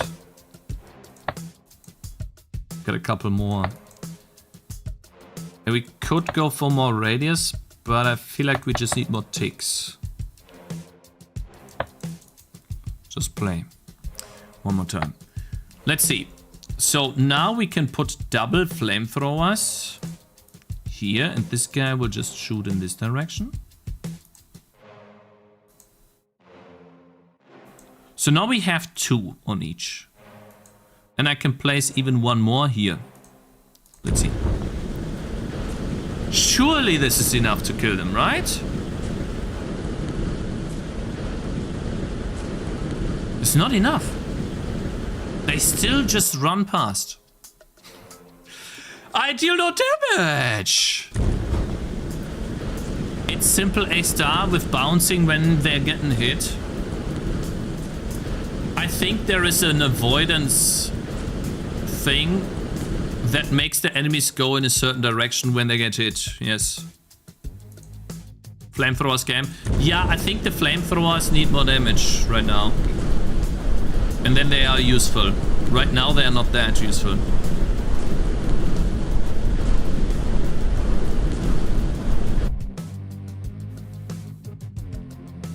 They do look epic, yeah, that's why I want to upgrade them. Make the flamethrower arc smaller. I think the flamethrower arc smaller makes no sense, because they only apply a burn, and as the burn is already applied, there's nothing else. I think they deal no damage, they just apply the burn. And so you just have to scale the ticks per second the burn. That one here. And then the damage per tick, this stuff. The burn duration doesn't really do much. Addictive game? Yeah, it is. I would like to get to 160k of units, and I would love to be able to speed up. They still don't die. Oh, now they start dying. We're getting close. 117. Play a couple more times, then we have it.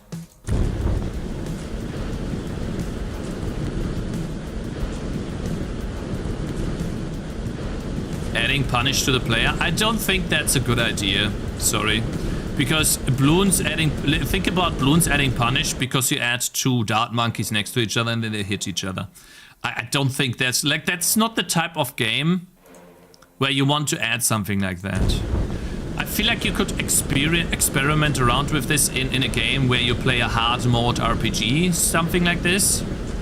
But yeah, usually that's not that great. Am I so out of touch? Why do you make the flamethrower rotate? Square up and To hit more just units? Subscribe. Thank you very much for subscribing, Seraph. I appreciate it, man. Thank you.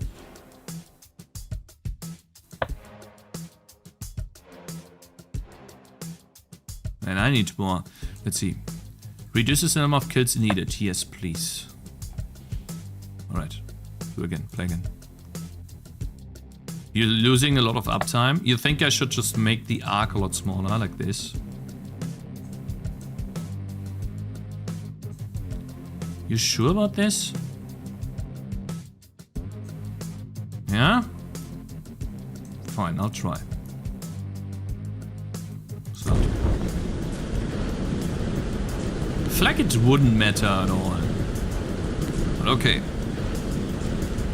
Nah, it doesn't make any difference, guys. Because all we need to do is just hit an enemy once. That's all we need to do. See? Stop stacking flame powers in one thread. It's about... Yeah, I know it's about burning. I told people that it's about burning. But they just wouldn't believe me. But you're right. I should put a flamethrower here, then another flamethrower here, another flamethrower here, and one more here. Yeah, I don't need 2 flamethrowers. You're right. So basically, I can put 1 flamethrower.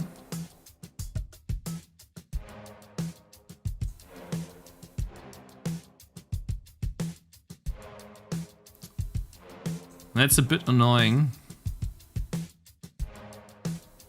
Okay,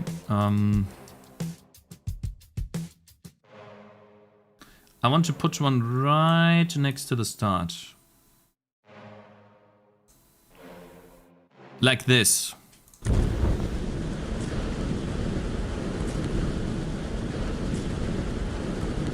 Yeah, this is as much as I can hit. You see how the enemies start burning and they slowly die towards the end? Because it's only about the burn. Yeah, 127. Play again. Let's play a couple more times until we get like 1,000 points and then spend them.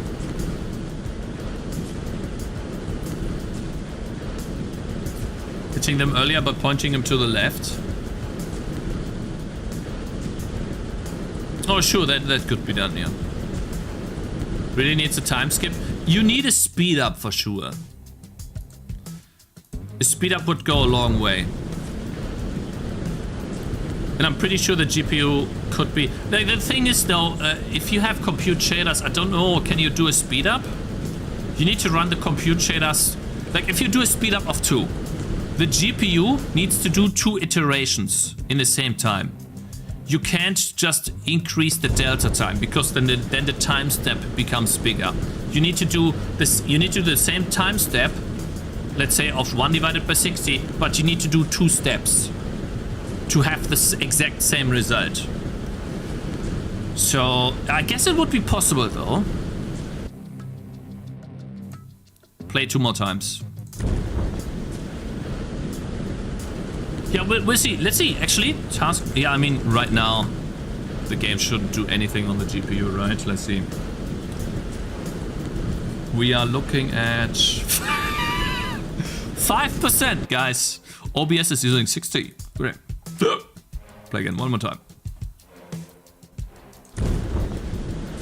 The first 3 turrets on bottom is very inefficient. I mean, they do nothing here in this case scenario. The flamethrowers do everything. OBS needs compute shaders. OBS is using a lot to encode the game. That's why. Alright, upgrades. Time. We got a 1k. So this is the important part here. That's the damage. And where we could... Oh my god, I spent all my money. I spent all my money. What? You have 500 units concurrently at peak. This time they die, right? Surely. Bro, we're still losing. How are we still losing? Bruh.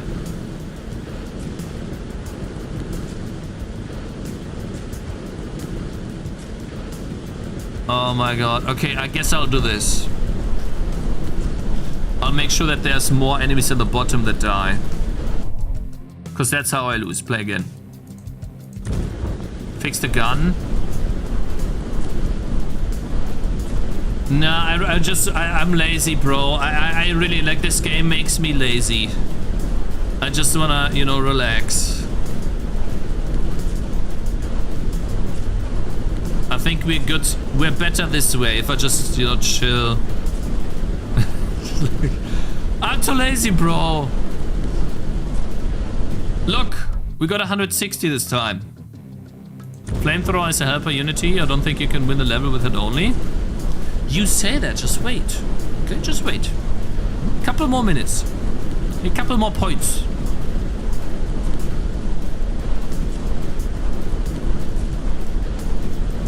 Bottom part, you can make turrets fire on the bottom left. The top left. Is this air purifier simulator? Alright, let's see. Burn duration doesn't really help. Flamethrower range. One more tower. Ah, damage per tick. That's what we want. Guys, that's the important part. This time we win. Watch. Yeah, I don't want to do it. I'm too lazy, bro. I don't want to manage all the turrets. They're in the position they are in, guys, okay? Oh! Hold up. Damage per tick. Coming through. Damage per tick coming through, guys. Hold up. Almost. Looking good.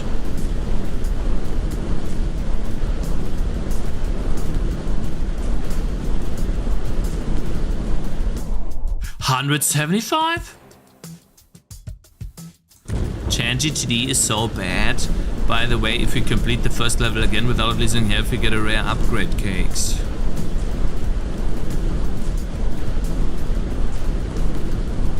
Need +2 flamethrowers to inflame remaining orcs.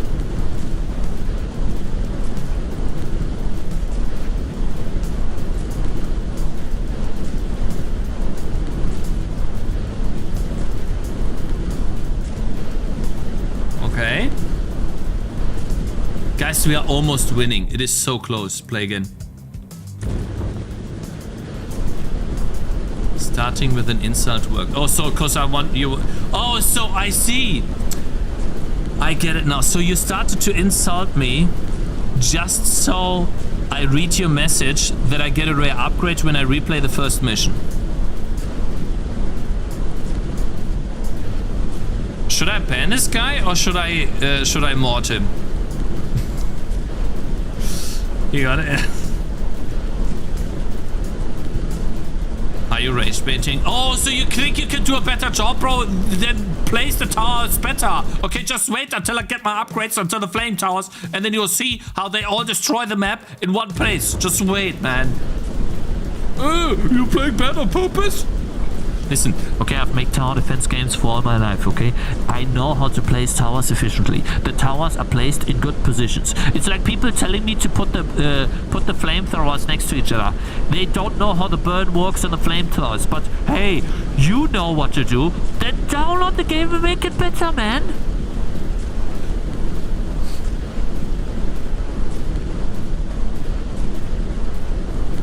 Just wait. Upgrades. Here. Damage per... 1,000. Okay, guys, we need to put some other upgrades in here. We need to get more money. We need to get more money fast. We really need to get the money. I feel like this is all the damage we need. This time we win. As long as all the enemies on the bottom die... How are they not dying yet? It's so close.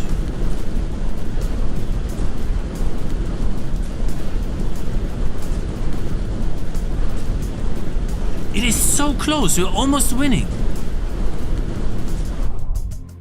197. Play again. Add 2 more towers. Wait, can I do 2 more towers? At the beginning? What do you mean 2 more towers at the beginning? With 1 more tower scam at the top you could win.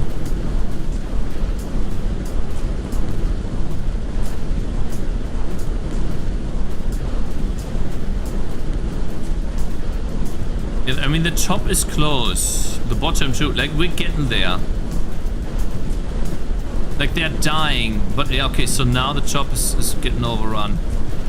Yeah, now we're losing at the top. Let's see, upgrades. I want to get more unlock tower damage stats. What is that? Wait, is that... Was that bad to get? Was that bad to get? I think I just got a bad upgrade. What does... Oh!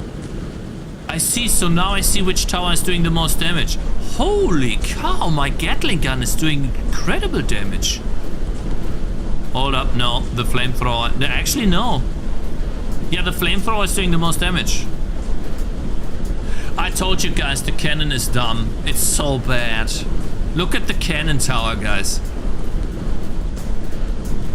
Look at the cannon tower. It's so bad. 4 flames. Oh wait, I have more flaming towers, you say? It's bad because you don't upgrade it. Hold up, can I? I can't place more towers. Bro, it was bad from the start. What do you mean?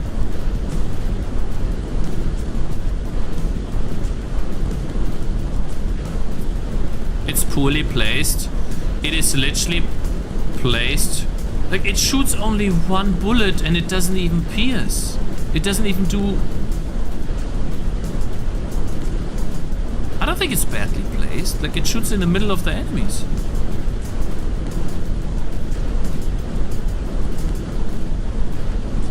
It just doesn't pierce, that's the problem. It's supposed to pierce by default, but it doesn't. Move the bottom left flamethrower close to the spawn. True, you're right. Hold up, let me get some upgrades here. Get more points. Okay, so you guys are saying I should get... Alright, we get some more penetration here. You happy? Get more penetration. Can't get anything. You know what these games need? They need some, like, identification of which nodes I can get and which I can't. I'll play. Okay, I'll put this flamethrower here. Oops. Nee. I'll put it right here.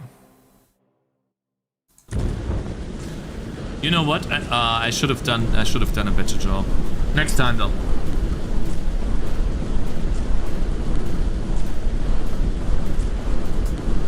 Guys, this stupid cannon at the top is literally missing half his shots.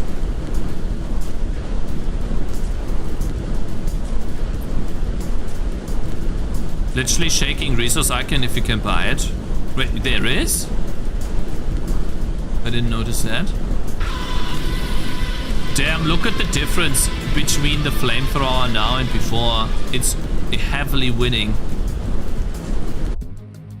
231. I feel like I'm not getting many points, man. Right? Why are you not adding more guns? I can't add more guns. I'm full of guns. Like, there's only that many guns you can get. This level takes a long time, guys, not gonna lie. Maybe I should not have focused on flamethrower so much.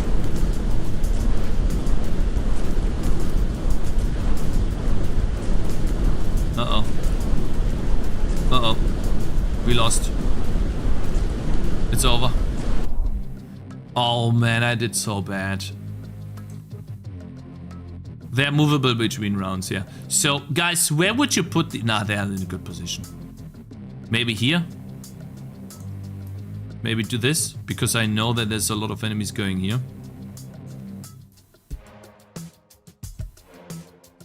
And then this one right here.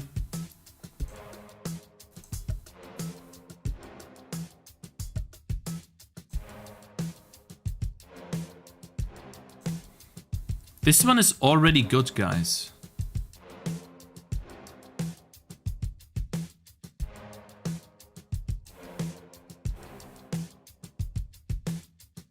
Only after fire is done. It doesn't matter if the fire is done or not. I think I need to put these guys closer because they all go through here.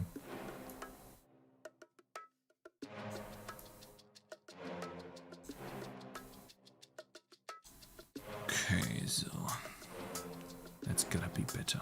Let's test. Start. Where do I put the cannon though? Here?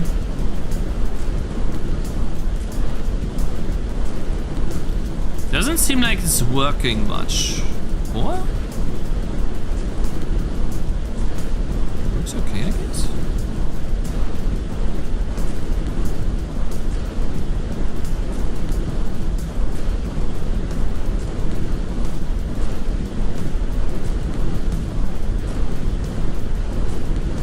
We're still losing. Hold up. Wait, maybe we're winning. Oh no, we're losing at the top. No, we lost. So close. Hold up, we are almost winning. Upgrades. Big difference? How is it a big difference? I got the same points. Gunner range. What is this? Should we get more towers? I want more money though. Gain at the end of the battle when playing level 3 or higher. Flat amount is OP. Yeah, please. Shots per second. That's OP too.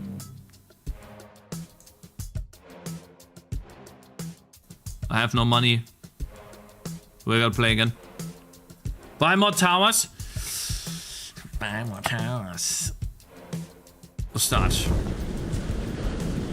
This time we win. This time we win. We got shots per second on the gunner towers.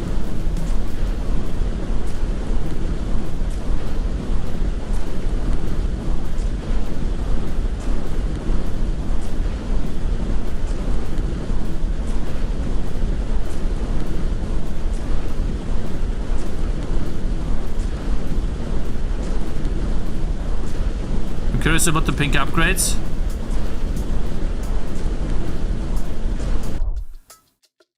Why did I not get the 100? Is it only when I win? Oh, I wasted points, bro. I freaking wasted points. No. Oh, it's level 3. Oh, great. So I'm not on level 3.1. How do I still lose on this level, man?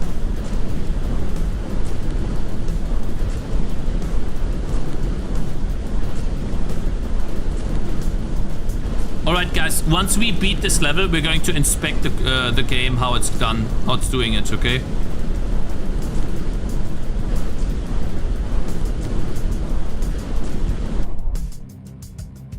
Upgrades. There has to be something I can get, man.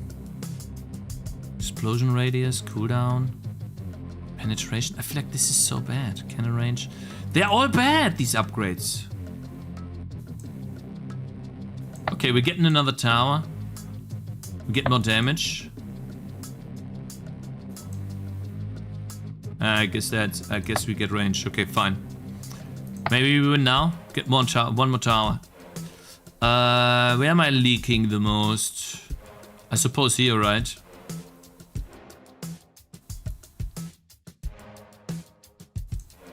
Right.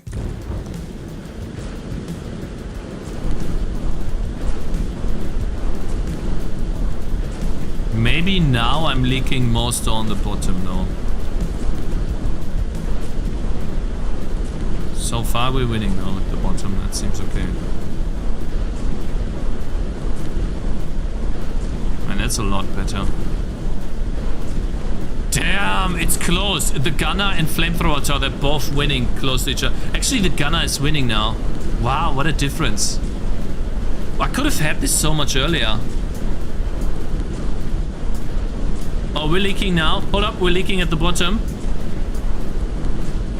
No, we're looking. Actually, we're winning. Yay! We won! 700, bro! Yeah! Look at the... But we only got points. Shots per second? Damage. Yes, please. +1 tower. Shots per second. Okay, I wanna see at least the next level. 8,000 enemies. Okay, so this is where we lose. Hold up, man, that's a lot. So we definitely want 2 flamethrower towers right at the beginning, right? To apply the burn.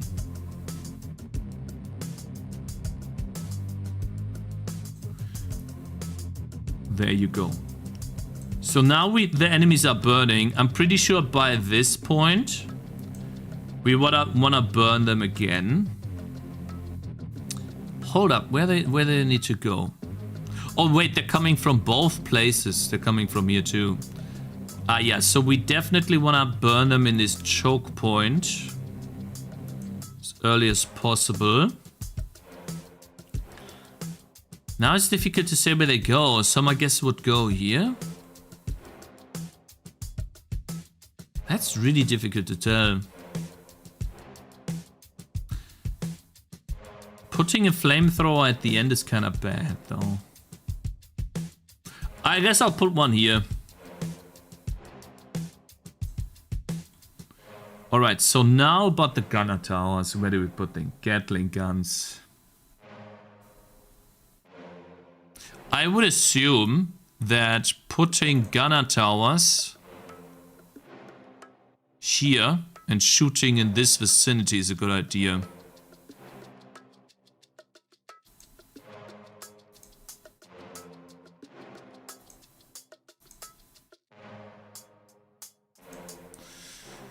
Okay, now what about the enemies that are coming from this location? What is limiting the towers? The upgrades that I have. Okay. Now these enemies, I guess we could say that we are focusing on them here like this.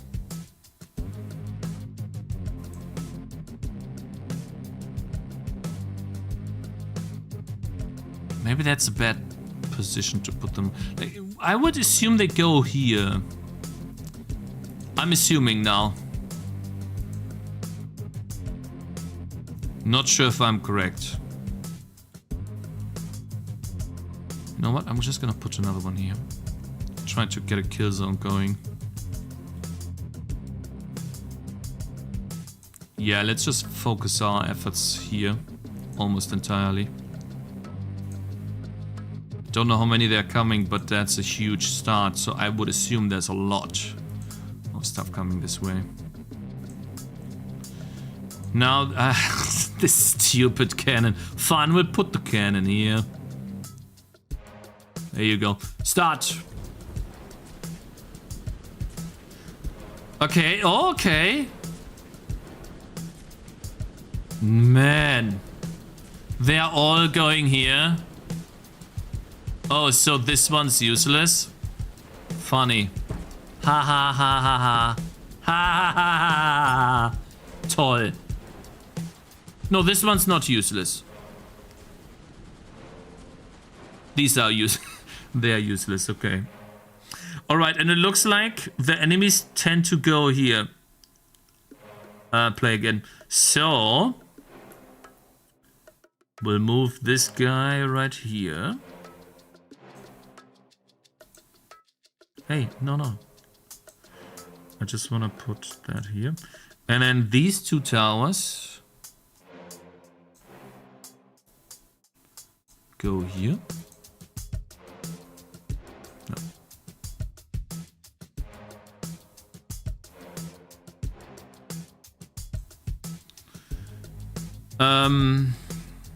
This flamethrower will do something, but I think I'm just gonna put the flamethrower like here or something. Doesn't really matter. You don't need two flamethrowers at the top. Oh, you're right. I can put one flamethrower here. Yeah, I'll do that next time. You're right. And then I can get another flamethrower somewhere else. Bro, this is getting really good here. I can kill almost all of them. Yeah, I'll put the next flamethrower here in this area. Good point. Damn, we're getting a lot of stuff here. Hey, I think I can win this next time. One more time, hold up. So, wait. We put this flamethrower here. And this guy, wait, this flamethrower, put it here.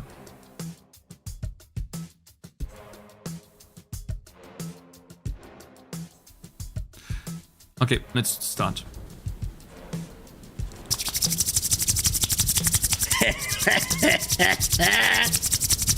Look at that!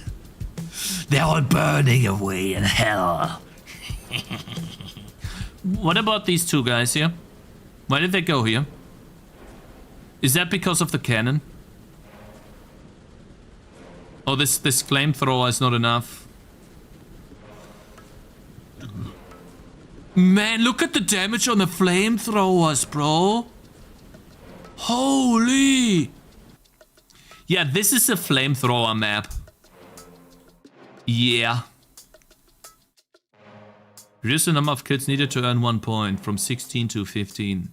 Nah, we're going flamethrower. Burn duration plus 0.5. Actually, that's really good. That is a... Oh my god, that's a really good boost. We can get one more flamethrower. 2 more. Damage per... it's not enough. Yeah, we get burn duration. Yeah, this time we win. Hey, no, oh, wait, hold up. Go back. Fine, start back. I don't know how to go back. I don't know what surrender means. Wrong click.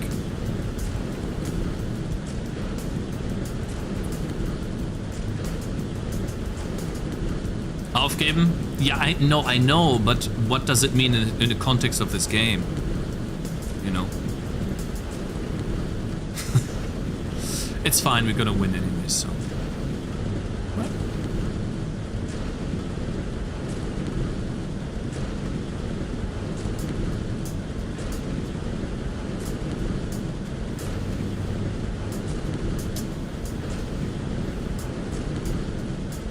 Alright, I'm gonna win the next map.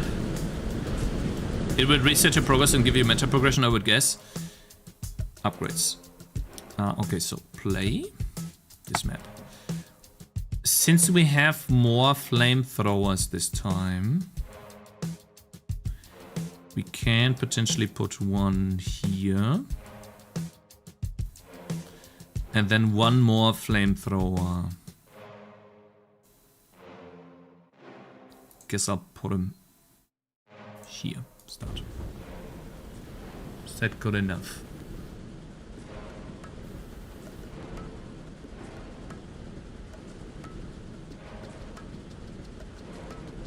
You know what I find crazy, guys?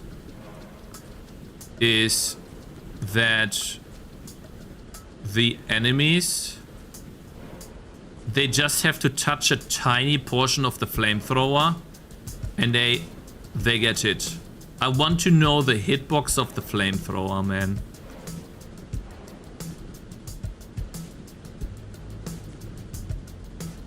We still don't have enough damage on the... Okay, so it's killing all of the enemies here. But this is not enough. We are losing here. Upgrades. I think we need something more. Can't get damage per tick. The range won't do much. I guess I'll just get range then. It's fine. Play again. No, we're gonna code today. I just find this very, very, very fun to play. If I'm being completely honest with you, man. Okay, I'll move this flamethrower down a bit. So we get a bit more uptime. But we're not losing here. We're losing at the top.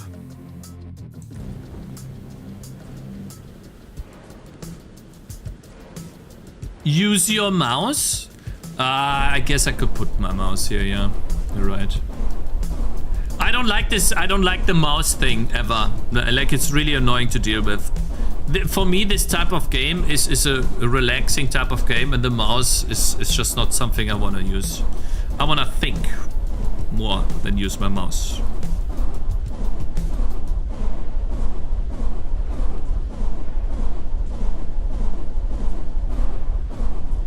Okay, I think we win this time. Damn, that's already 4,000 enemies killed. Crazy. Yeah, I think we're winning. Right? How are we losing at the bottom now, guys? Explain that to me. No! Come on, man! How are we losing? Damage per tick. It's gotta be this. Fine.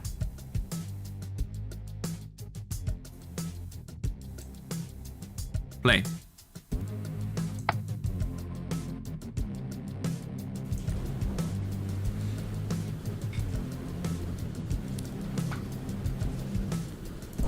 Did you play Fortune Mill? No, I did not. We looked at Jonathan Blow play Fortune Mill, though. I guess Fortune Mill is not the type of game that I enjoy. I enjoy these types of games more.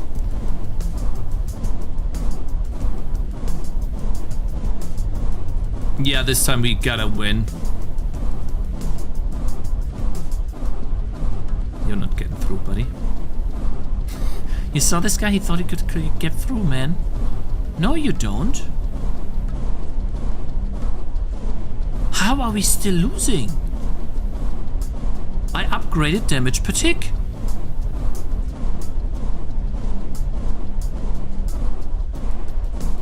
I'm losing at the bottom too.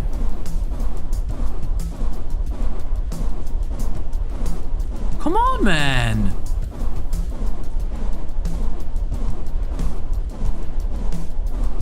Stop. God, I'm missing with the... I hate this mechanic with the mouse. No. What can I do? More range? Duration is max. Okay, we'll get damage per tick. Okay, we'll do one more time, get damage per tick, and then this time surely we win. Right? Move flamethrower from the right to the island so it gets the stragglers. No, I need all flamethrowers in their positions.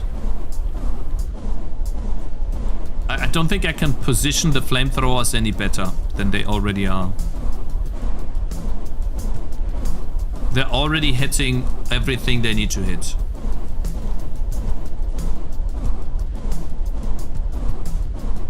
The problem is that me using the mouse creates this... The enemies, they go to the left. I guess I need to hit the enemies here so they don't go to the left. That's the issue. But the cannon... No, it's the cannon.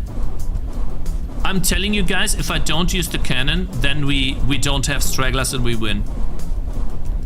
I will unequip the cannon. The cannon is bad. Let's first get an upgrade. Damage per tick. Play this one more time. How do I get rid of a tower? Remove tower, right click. Watch this work. Watch it work. This is sir, we have an orc problem, this game. I saw this yesterday on YouTube, and we are making a similar game where we have a lot of enemies flocking towards your base. And this game has somewhat of the same idea with a lot more enemies than what we have. And I want to... Number one, I wanted to play this game, see how well it plays and how it's doing the enemy movement. We're gonna look at the code in a second. Or not the code, but how it's drawing the entire frame.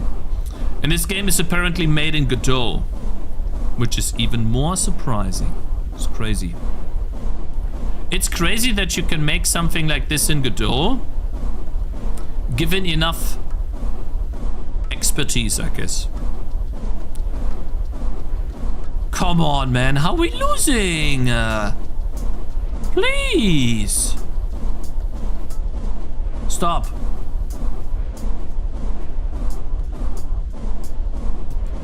No.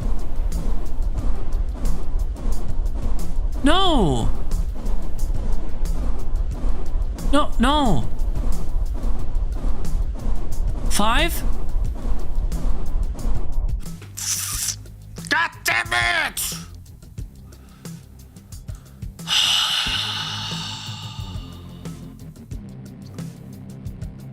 What do I get here even? Gunner range? Shots per second? Bruh. Damage? Ah, start. One more time, guys. One more time. Fine. This time we win. Right? Because we are shooting more.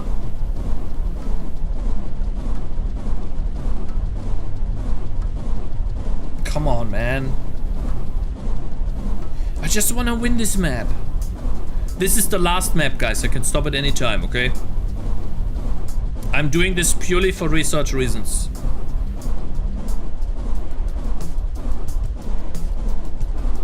Don't you dare go through there at the bottom. Nah, you gotta die. What do you mean you go through? No. There's one more orc. Stop. Bro, they're getting through here. And I'm bad at aiming. Oh my god. Shit. No. Come on. Please. 24? 17? You can't be serious. What am I missing?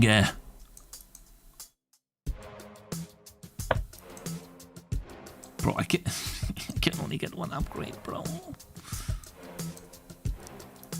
Damage. Okay, I'm okay. Gonna fire rate.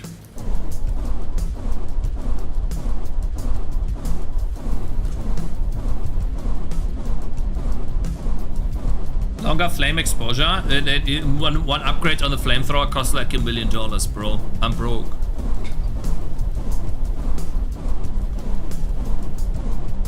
already have the best gun positions.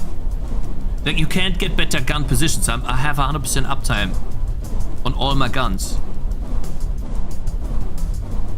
And maybe I just need to put the thing here. That's a bit better. Hold up. No, I'm not moving my mouse this time. If one gets through, it's fine. Yeah, I think it's more important if I have the entire uptime at the top there. Two got through already, but that's better than what was last time.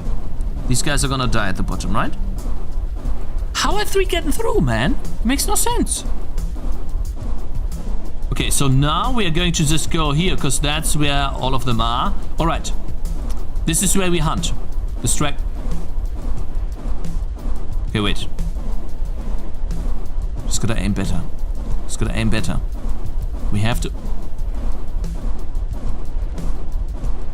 Bro, how many hits does this guy take? We won. Yes! Finally. Just want to have a sneak peek at the next level. Just want a 12,000. I'm not playing the level. I just want to see. Holy cow, look how many. It's coming from everywhere. That's crazy. Bruh. We're not playing though. We're not playing. So now is the time. Really good game, man. W game, guys. W game. I'm gonna link it to you. Very good game. So we have an AUG problem. This one right here. Check it out if you want to. But the game's already... The game is already... incredibly successful. Incredible. Boah. Look, guys, it has 6,000 players right now. Okay, so now... we learn. Now we learn. Steam.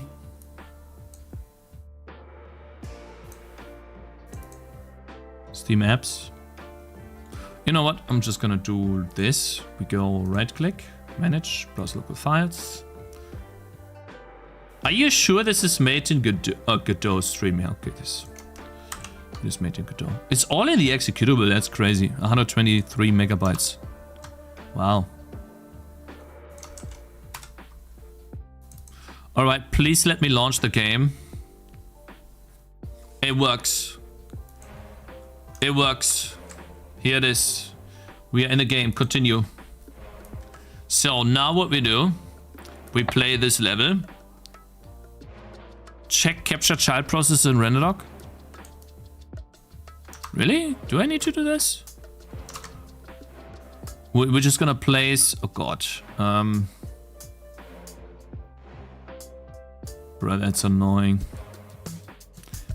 Oh god. Flamethrower.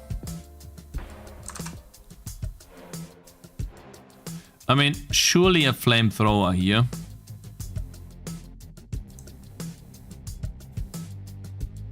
They all go... Flamethrower here. Flamethrower here. I suppose a flamethrower here. Flamethrower here. Here. And I suppose one here for now. And then the gunner things, I have no idea.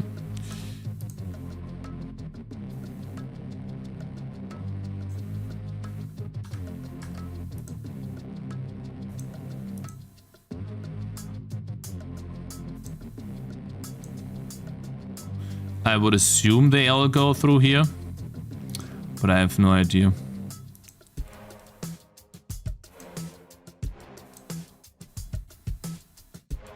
They should have a lot more music tracks. Oh, I'm pretty sure they will. There's not that many enemies coming from here, so mostly that's 5, and this one's the one where I have to pay most attention to. So, pretty sure I have to do put most of my firepower towards this area. Alright, so start battle. Enemies coming. We're making a couple of screenshots. So first screenshot. So another screenshot. Lost. How did I lose? Huh? What did I do? Is capture screen losing? Is there like a hotkey for losing? One path is not covered, bottom line. Okay, so here is the rendering. That's the important part. That is a lot. It's okay, it's Vulkan. You can see that already. Compute pass. Compute pass. Yeah, we can't really see much. Copy buffer. Dispatch. What is this? That is interesting. Red is where you can go. No, where you can't go.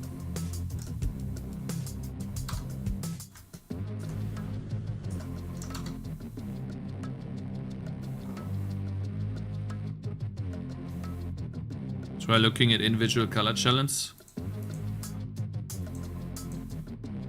Red. Difficult to say. Green. Green looks the same as red. No, it's not. I have no idea. Blue does nothing.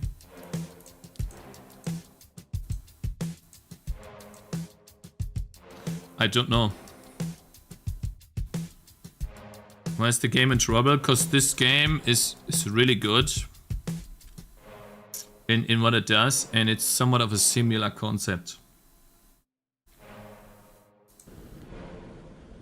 I can't tell. Maybe this is just some information for the enemies to walk on. Copy buffer. What is this? Dispatch indirect outputs. Do we have any outputs anywhere? Yeah, these copy buffer outputs, this thing right here. 7,300. I think that's on the enemies. Let me check.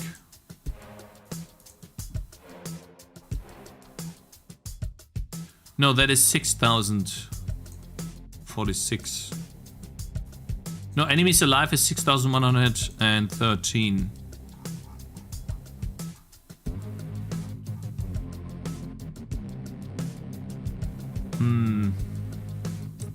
6k alive, yeah. It does dispatch 7,000 though. I'm pretty sure that's the enemies, but we can't really tell. Let's see, what type of data do we have? We don't have a vertex shader. Can it see the compute shader?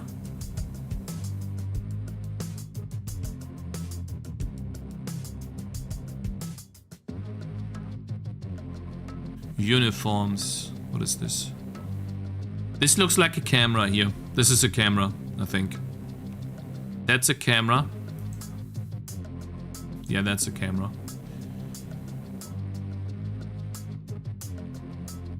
Will you try out Godot again? Godot is just not for me. The fact that Godot can do this is great, but it's not like I can't do this, right? It's more about learning what they do.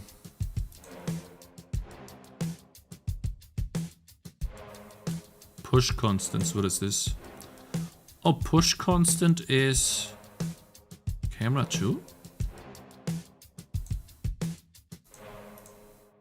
Copy buffer. What is this buffer? What does this have? Doesn't tell me what is inside the buffer. Indirect. Dispatch indirect. I posted an image of the names of the GLSL files they use to compute shaders as well. There's so many. Discord.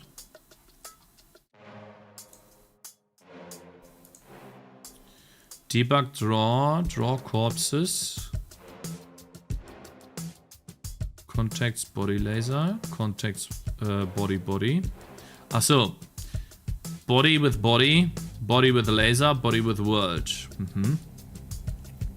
Build laser grid, build grid, addition, removal, solve body, solve body world. Holy moly. Draw flames. Godot has little to do with this. They just use compute shaders. All major engines give you access to their RHI. And you can do compute in them.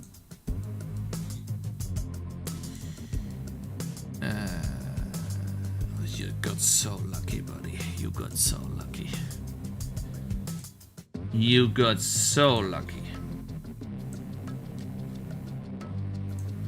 The thing is, I can't look at any of this stuff that they're using. I can't look what is inside the buffers.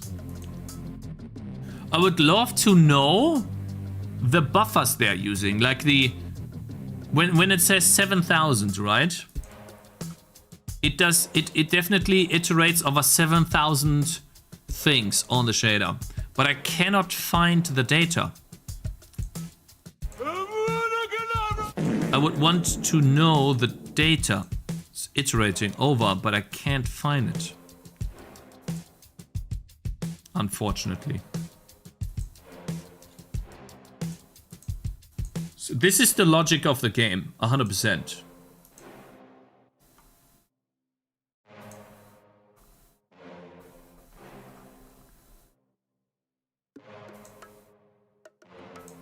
Hold up. Yeah, what is inside this buffer? Can I not see this?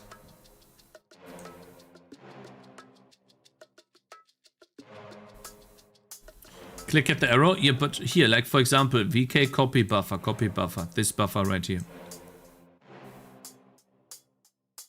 I cannot see what is inside this buffer.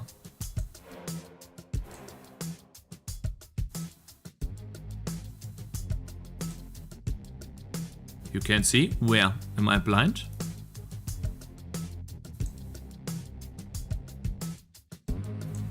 Am I just blind? I told you how to, but I have no error. Oh, I see. View contents. Oh, I see. Well, that doesn't help. That does not help at all. What is this? Stride of 16 bytes. Really difficult to tell what that is. Better look at the Godot data, I guess. And why is it doing so many copies? There are so many different buffers.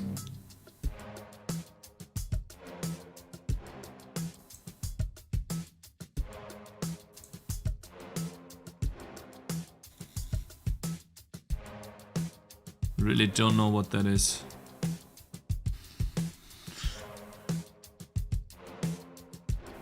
Every GPU thread gets its own. Yeah, but these VK command copy buffer things, this is something you call on the CPU. This is something you program in. That's a for loop or something. Right.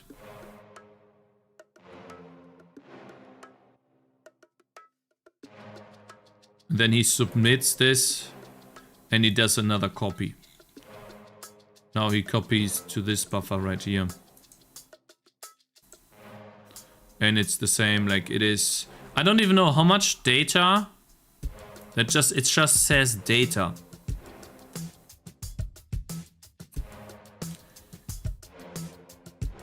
But I don't know how much data that is. Let's see, this buffer. Create buffer. Memory requirements. Size. Memory type bits.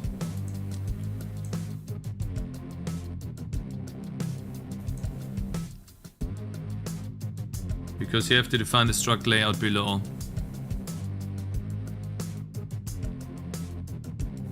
Yeah, so basically now it's just the buffer, right? And then format is the struct layout.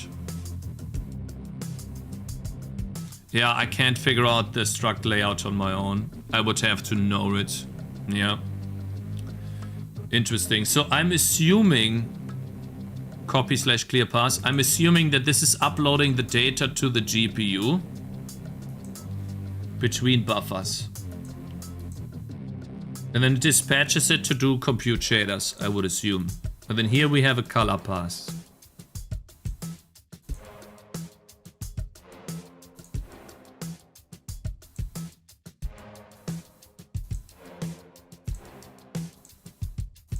One sec.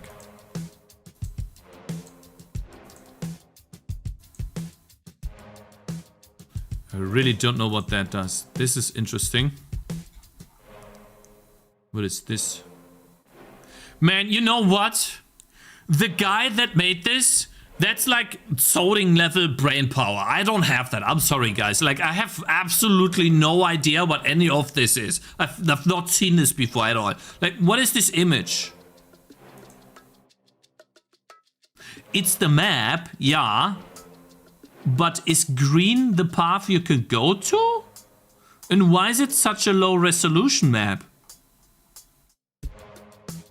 Check the shader code? How do I check the shader code, bro?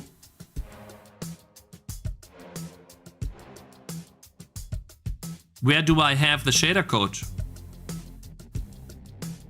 As soon as you understand it, it becomes easy. Low resolution for performance. Yeah, but what is this? If the green parts is where I can go, why is this yellow and not red? Why is this yellow instead of red?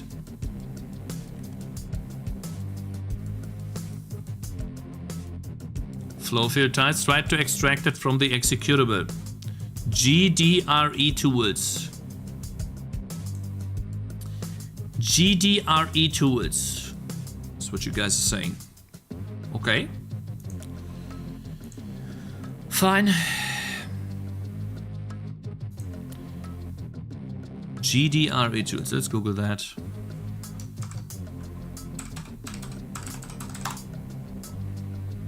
Godot reverse engineering tools. Hello Arthur, how you doing, my man? Releases. Windows zip file. Okay. Can't you view shader code in window under resources?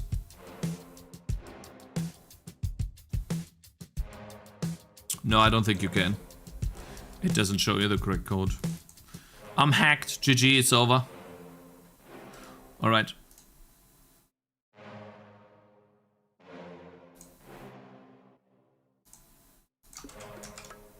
Spieleentwickler. Put it here. Dumm. Okay, so it's UI, right? It's for dummies. Resources, binary codes and source might be protected by copyright. Trade law before using software. Make sure you're compliant and not prohibit applicable license, permitted and unapplicable.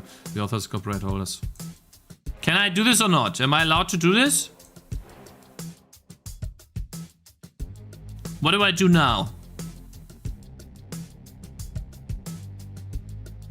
Maybe on second monitor?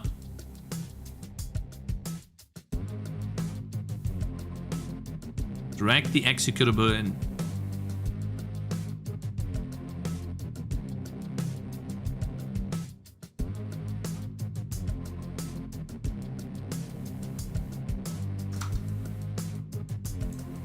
Okay.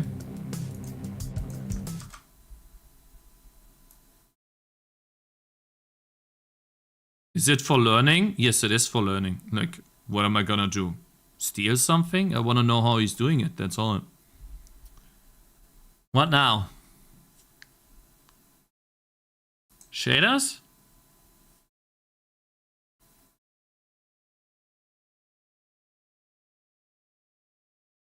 Loading the game on OpenGL with a launch flag might force it to use GLSL shaders and would allow you to see them in render log. Extract. Just click extract. You can extract the shaders folder only and look at them, yes. Shaders, extract. Guess. Click no. Well, already clicked yes, I'm sorry. It's too late. A log, please. Okay. What now? What happened? Did it crash? It went to desktop? C folder? It's done. Hold up. It's done?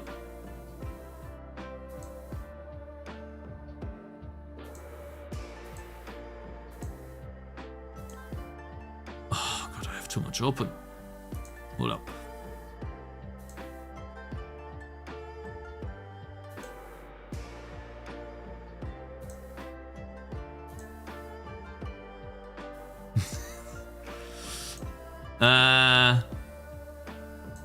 Hold up.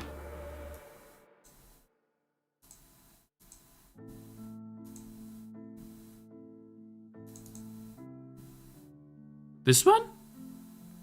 So we have an org problem? Shaders?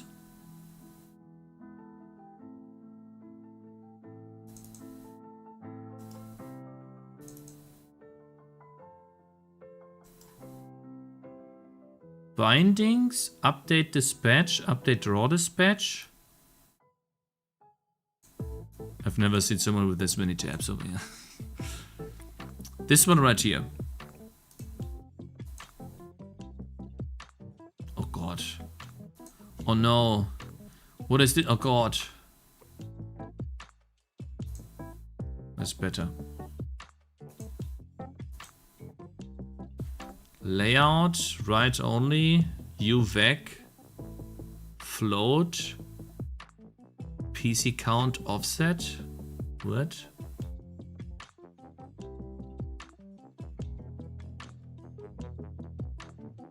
Layout, local size X1, local size Y1. Oh, what was this again? Isn't this how many times it's running or something? Compute shader.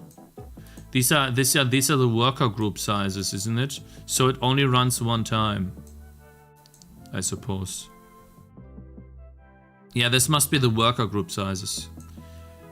And then it has a write-only buffer groups,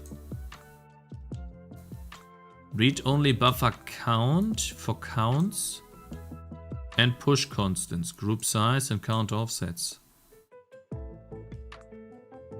And then it puts 10 dot groups to, which is a U vector 3.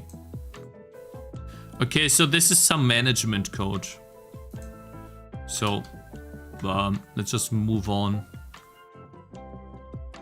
World generation flow field, that seems interesting. Why is this all in different shaders? Man, guys, this is too expensive. This is too difficult to understand for me, bro.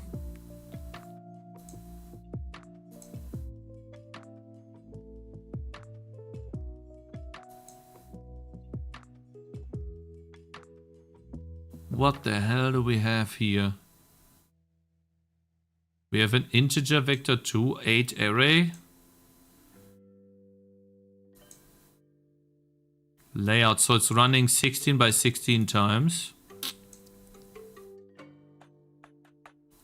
Global invocation ID XY position, image load, input texture position, C, whatever the C is. For uint,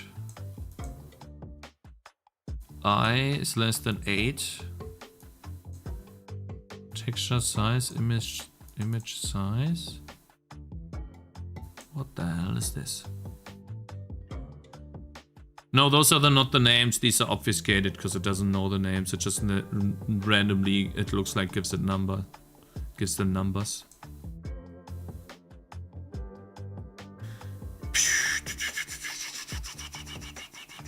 Or maybe it knows the numbers and knows the names. It's generating the names though.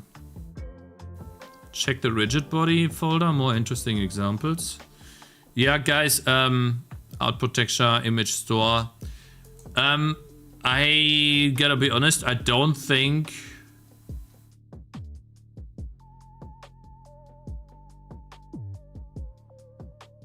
we will be able to figure out what he's doing here, I'm sorry.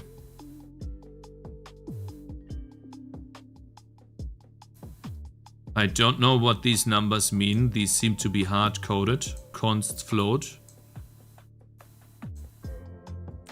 We have an input and output textures for extent inside the flow field. So the flow field seems to be some sort of texture, which is a RGBA 16-bit float texture, I guess. Whatever that is. Contact the dev. Just so he could talk about how he did his game, so we could copy it. I feel like that's kind of rude. Hey, I want to talk to you just so I know what to do with your, how to, you know, steal stuff from your game. Not steal, but how you did your game. Cool, I'm gonna do that too, by the way. Thank you. I feel like that's kind of dick move, isn't it? Talk about other stuff. Yeah, pretend like I care about other stuff. You know, pretend like I care about him as a person. So, like, dude.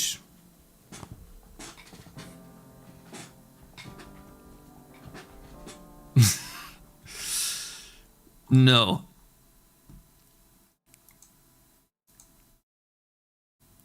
GLSL.import. What does import mean? What are these import files? I guess this is just some Godot stuff, right? That has nothing to do with this. Finalize seed. What is this?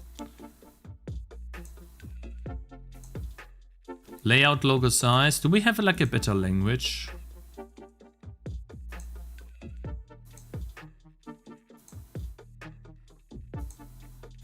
Nah, not really.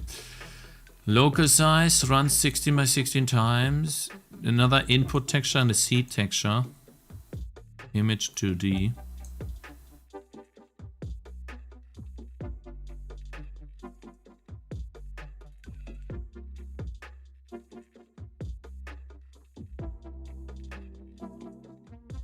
Hello, milady. This is some vibe code. There's no way this is vibe coded. This is too specific and optimized. It is no way. Guys, who in chat here literally thinks this is vibe coded? Open with VS Code. Yeah, maybe you're right. Maybe I should open with VS Code. Could be a better idea than doing this through this. It's a bit annoying. If you genuinely believe that AI could do this, you're out of your mind, man. You need to go to a conference about AI to convince other people, because you surely are gone long way. So you can just join those stupid CEOs that pretend to tell you that AI is the best thing ever. Like, you just join them, help them out, buddy. Yeah, that's a lot easier to read, I'm not gonna lie. It doesn't help though. Because it's really difficult to understand. It's definitely some position code here. Input texture, output texture. I don't know what that means. I really don't know. Extent. This is the flow field.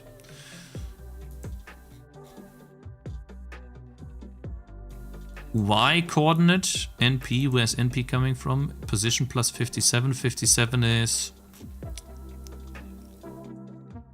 directional movement. Let's see. So this is -1 is up left, up right,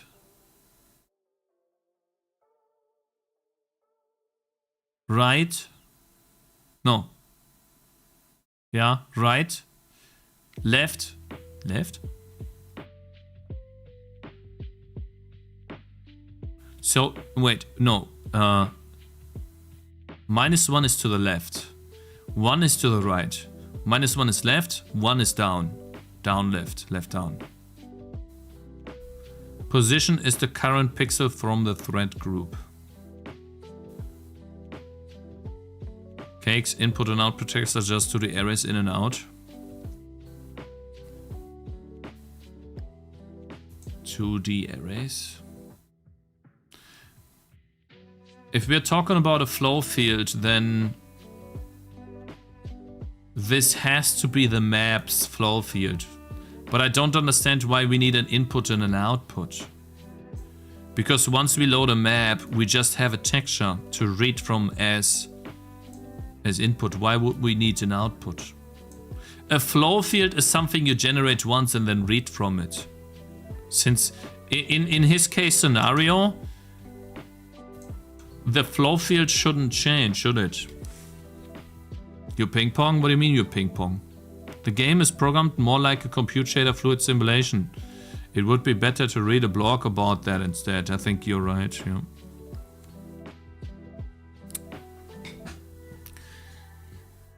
I think he's using a texture on the GPU as a flow field.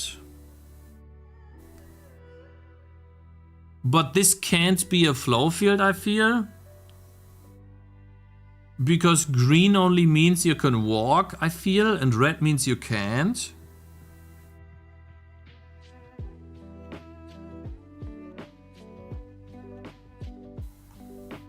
But then there's too many colors for this.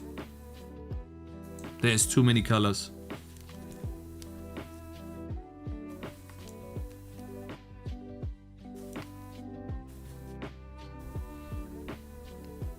It is recalculated every frame.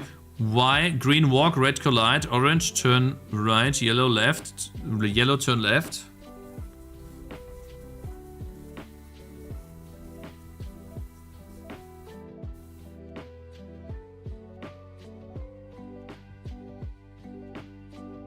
And dark green?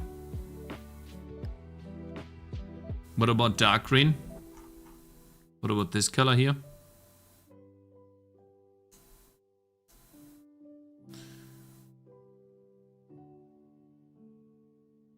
Hold up. These are directions. These are directions. 0.7 is a direction. That is correct. These are just directions. Red is also a direction.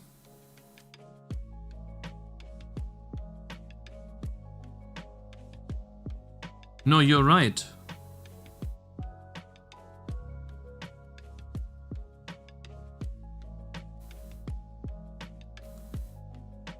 This direction means we are going minus is left though. 7 is down. Unless, yeah, minus is left. That'd be X. And here we have, interesting. Why is this minus? X coordinate minus. It's definitely positive here. And then red.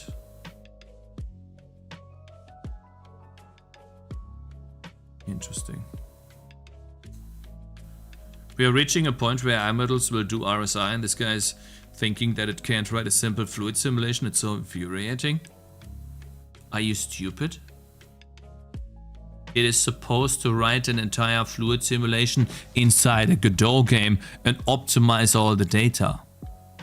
It's not gonna be able to do that.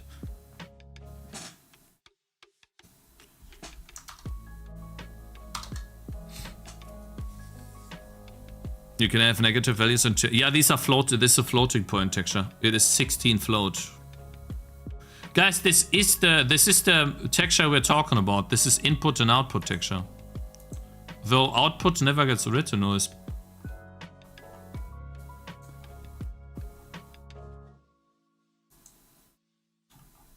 huh. Look at this. These are the dead bodies.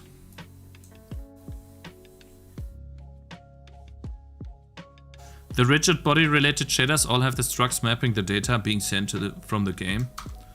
Alright, let's look at the rigid body things then. All of them, edition. So I can use any of those. Let's try to do draw corpses. Physics. Okay, we have position, velocity, radius, mass, freeze, end time, MS, simulation, lifetime, health, timer, meta, contact handler, damage, self, damage, other, damage, follow, fire timer, flags, chaining, RB init. RB init. Velocity, radius, inverse mass, health, lifetime, physics, meta, padding, damage, self, other. What the hell is this? Physics buffer. S3 430.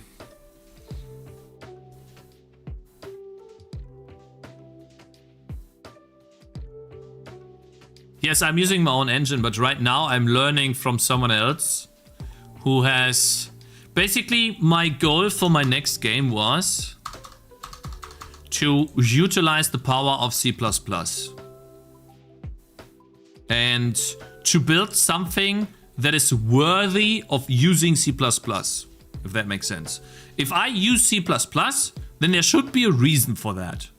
So I was like, okay, how about I make a base defense game, a survival game, where the thing is that at night you're defending your base against swarms of enemies. Has been done before, of course. So I know this concept works, and it's been done in this fashion before. They are billions. The problem with they are billions is that it lags when there's a lot of enemies.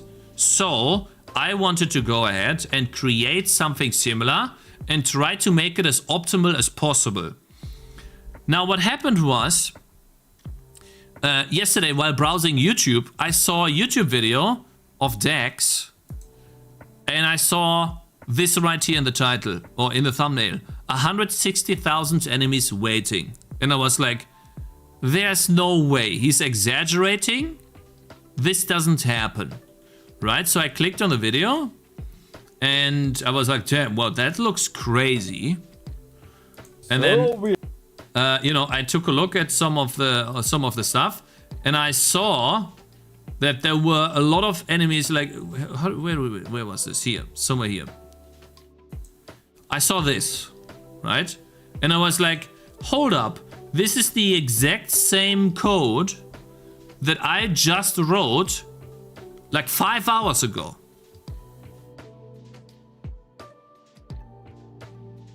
And I was like, damn, god damn it, I just did this. And now there's someone that is already doing it better than me. And what I mean by better is more efficiently than me. And turns out this game was made in Godot. And like, okay, we compare 60,000 enemies and it doesn't really look like it's lagging at all. That looks very smooth, if you ask me. And it hits all of the enemies. Like, you see, like there's so many explosions, it hits all of the enemies. That is crazy. So I was like, huh, what can I do here? Maybe he worked 2 years on it. It doesn't matter how long he worked on it.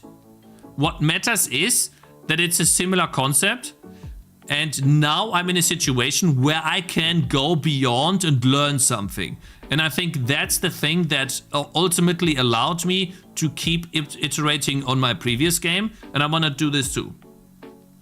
Yes, and this is all done on the GPU, which is very interesting because then that means you can make a game that is more crazy than they are billions? Probably. You can make a game that is crazier than they are billions, but have it run better than they are billions.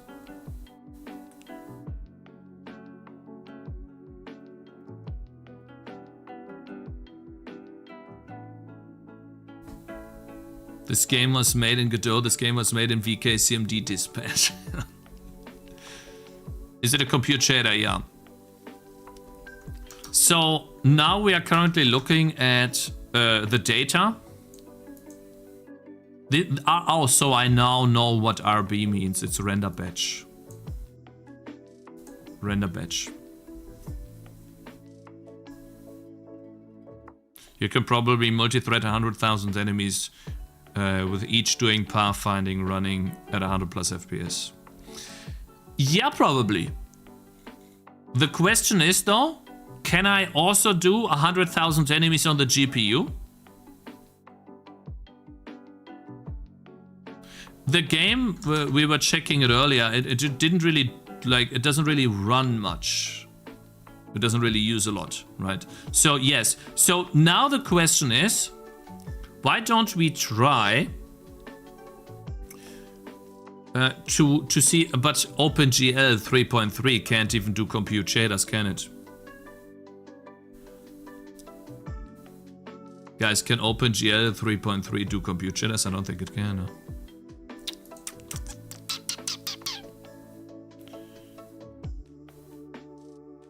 So I would have to do, it cannot. So I couldn't do this on the web. Web GPU, no, you need web GPU. Vulkan Porg. Can't use WebGL. Has to be web GPU. You can do it on web with web GPU. The problem I ran into doing more than 100k was my L cache on the CPU got all used per frame and it started lagging. It's a lot of data to process. Ultimate Epic Battle Simulator uses GPU. That's what I said. Compute shaders don't work on WebGL. If you have like 10 million units, every pixel is a unit, so it looks like a fluid simulation. STL GPU will have web GPU support soon, Copium. Okay. Yeah, good. At least I know now, like, okay, well, this does not run on the browser.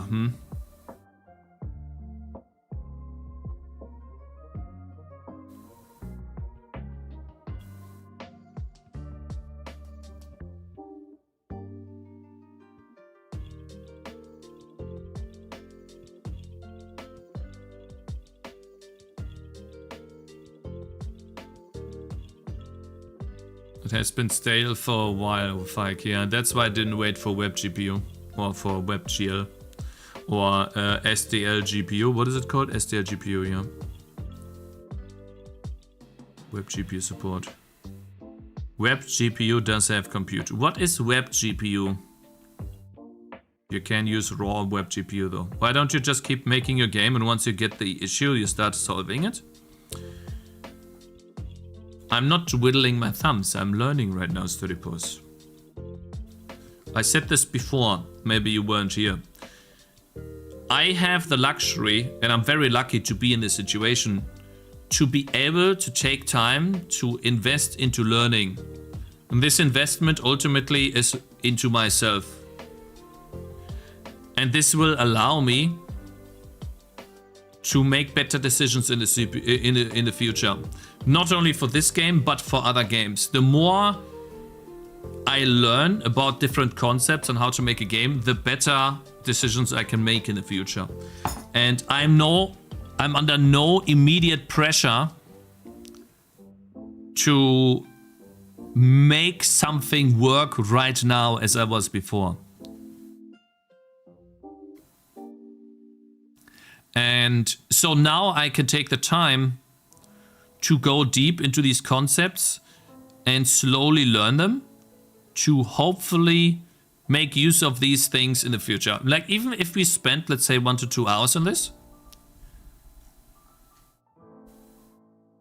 there are, 1 to 2 weeks on this, and it turns out we don't use it, at least we know that there's a possibility to use that in the future for something like particles. I'm doing research. That's called doing research, exactly.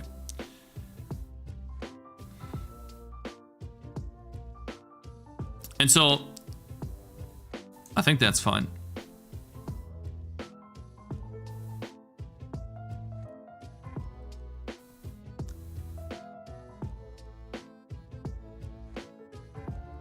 Yeah, I'm super lucky to manage this situation. Hope it works better for you, Mr. Task DJ. What renderer are you using? I'm using OpenGL right now. I learn what I find interesting, Sturdy Pose. Surely multi-threading is interesting too, but I work and I get excited about something that I find interesting. And I find it more interesting to learn about this right now. That gets me excited, so I do it. Frustum culling. Why are we looking at frustum culling right now, bro? Why are we looking at this? What does this mean? I understand what frustum culling is. Like, why are we looking at this now?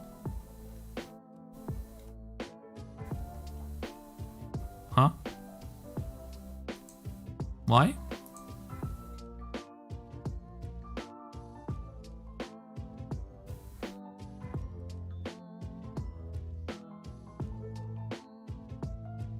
Zzz AI.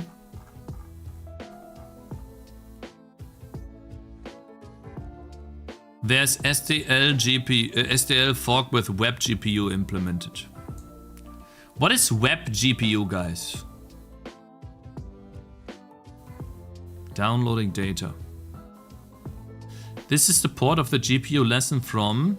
It's an experimental web GPU backend for the SDL GPU, which can be found in SDL fork. This project can be built from this repository. Hello world, first triangle, mid maps. Looks very flickery, depth in 3D. Textures and samples. Can I not interface with this at all? Shader grid. Uh-oh. Oh. Instance rendering. Can I move? Okay. Environment mapping. So this is like the skybox. Linear fog. That looks cool. I like that effect a lot. HDR tone mapping. FPS 1% low. Bloom. Oh, bloom. Point light shadows. Oh yeah, baby. See, guys, that's all we need to make a Gothic game. You see that? That's all we need to make a Gothic game. There's not much more to do. Gobo Spotlight? Sounds like Goober Spotlight. What? Damn, it looks good. Shader noise. So, see. Procedural sky. I mean... What? Anyways, SSAO. What is SSAO? Not sure what SSAO is, but okay.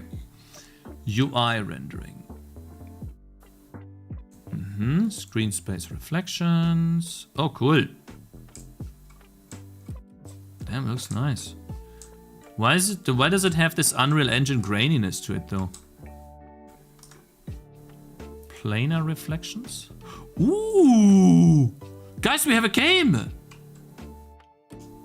Damn! Screen space image transition animations. Transition animations? Okay, surely it's animated, it's transitioning? That's tethering? Yeah, I don't like it though. Reminds me of Unreal Engine. First? You're not the first, my man. You're not the first. Skinning animations. Ooh, baby. Look at that, guys.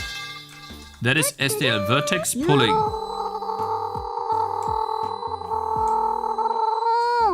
What is vertex pulling, guys? What is vertex pulling?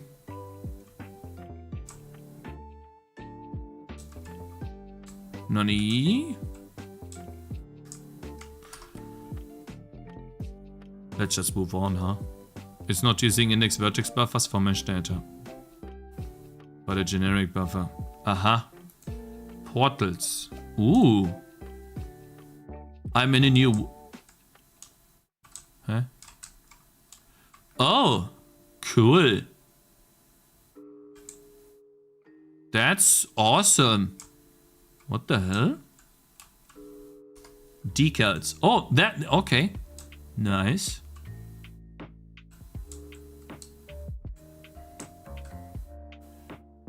We watched a talk about this on for Path of Exile. Edge detection. Oh, that's cool. 3D picking. Oh. Oh. Oh. Oh. Man, so much. See, guys, I told you. Hold up. Hold up. I'm gonna redo the.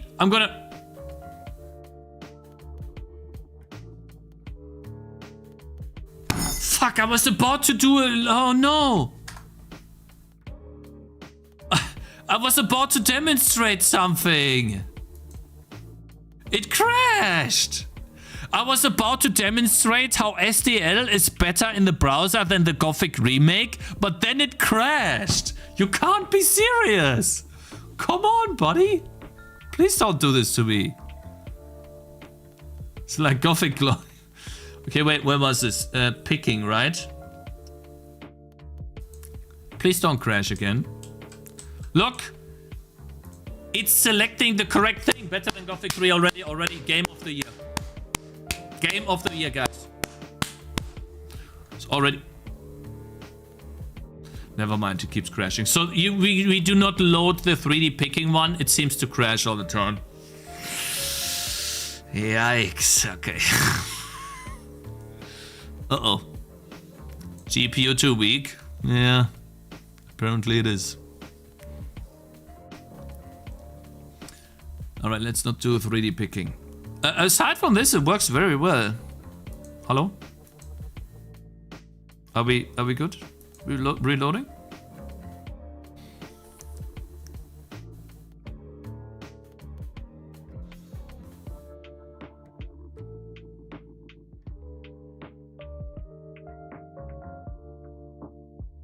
Did you fix the enemy movement to walk the center of the tiles? I did, yeah. Guys, it no longer works. It's gone. Control F5.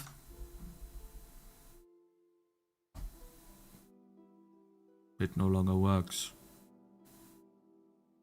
Why is it downloading so much data? 16K, 16K, 16K. What does 16K mean? Now it works. Okay.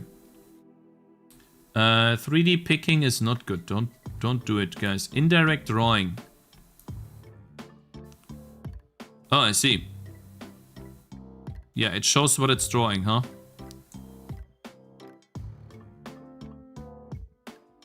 %1 low. It just keeps crashing. So I guess it's not ready yet.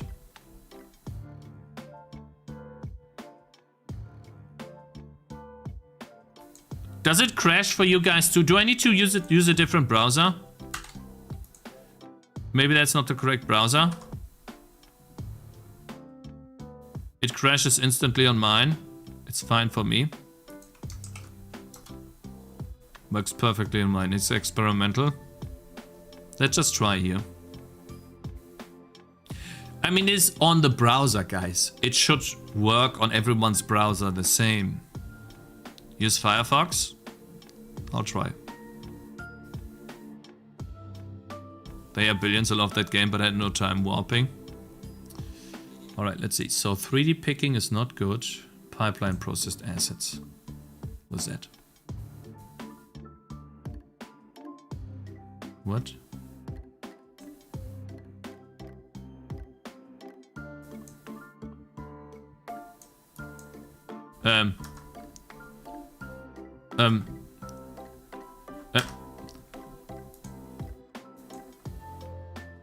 No.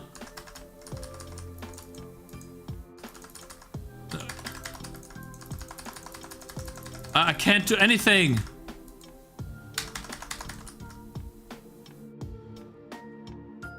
So...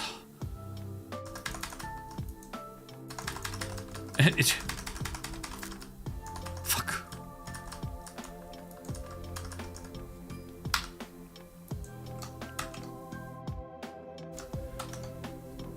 Resend.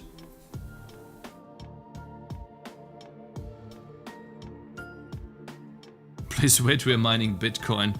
Yeah, I get a low battery on my headset. Hold up.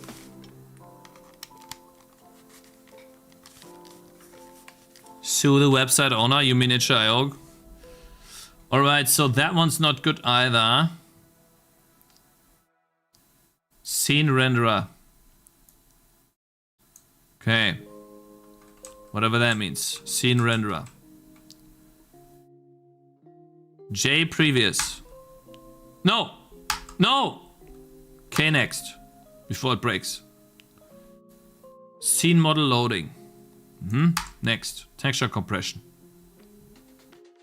It crashed. No, it did not. Oh my god, this is laggy. Or at least it feels laggy. Is that just me? Does this feel laggy to you guys? We need coding. I'm doing research right now, bloody. Skinned animations. 30 FPS, guys. Does not sound too promising when you're looking at 30 FPS, I'm sorry. But that does not look too good. Yeah, and that was a big lag spike just now. Sharp here. And it, for some reason, it just moves the camera all the time. It's really annoying too. Am I so out of touch? No. Mr. Morph underscore animations. Who Cares just subscribed. All Hello, goes Who the Cares, how new you doing? game. Hey, how you doing, Mr. Who Cares, my man? Good. We're making good progress today. Not so much. Transparency sorting. K next. Why is the camera keep moving? Look, I do nothing. Researching what? I saw a game that was able to easily compute over 160,000 enemies. Or let's say over 20,000, 40,000, 30,000 enemies. And then I played the game just now and we realized that it's all done on the GPU.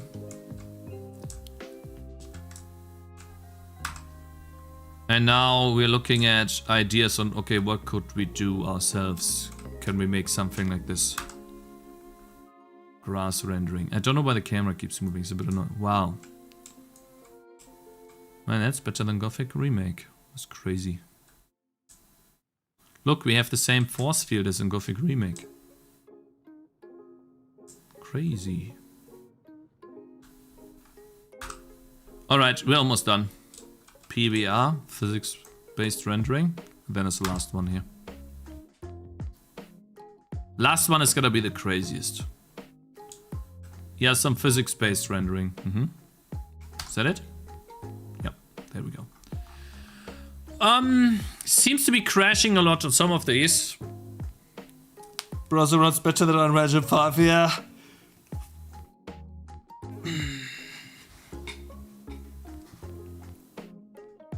The camera doesn't move on its own for me. This demo thing is very janky, yeah, it is.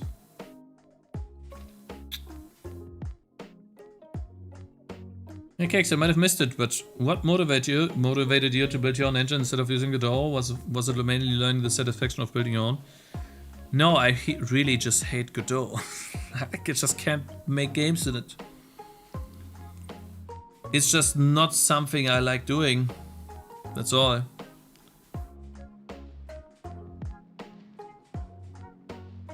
Technically, it just adds to the backend, so when the official support comes, you won't have to do anything to switch. Yeah, but it might be a bit much. This entire thing might be a bit too much.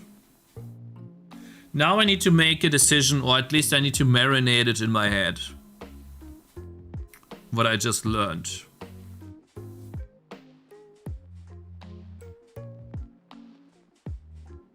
It's not a skill issue, I just don't like using it. I don't have fun using it. I've created an engine which can easily create a terrain with billiarden voxels.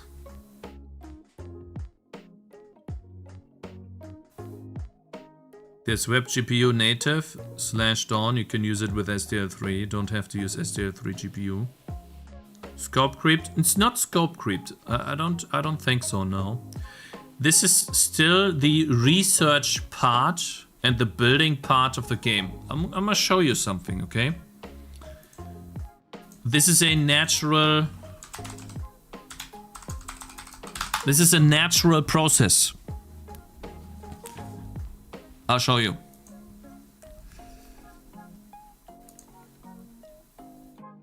This is normal, guys.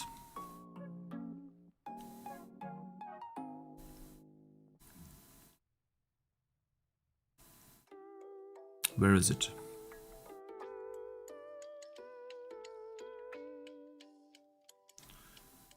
All right. So when building your game, and especially in the very beginning, what you want to do is you want to think or test out different concepts to come to a package that works together. And the way you do this is you try out different art styles. Let me just show. Let's mute this. Here we go. You try out different art styles, look at other games, and you play other games to see how they play, how they do certain things. And for example, this is the research that Jonas Tyrola did, part of the research that Jonas Tyrola did when making Thronefall together with his buddies. And what they had to do was they had a concept, and then they needed to make that concept a reality. Build and defend your castle. You do some research on certain things, you try out art styles, you try out enemy behavior. And obviously the more experience you have, the better it is to do. But still, you have to go through some, let's call it, research period where you look at different things to figure out what will work for your game. For my game, I want to have a base. I want to defend the base. That is similar to what Jonas Tyrola did in Thronefall. That is similar to what Jonas Tyrola did in Thronefall. But the difference for me is I want to have giant swarms. I want a lot of enemies approaching the base. And I want to have this feeling of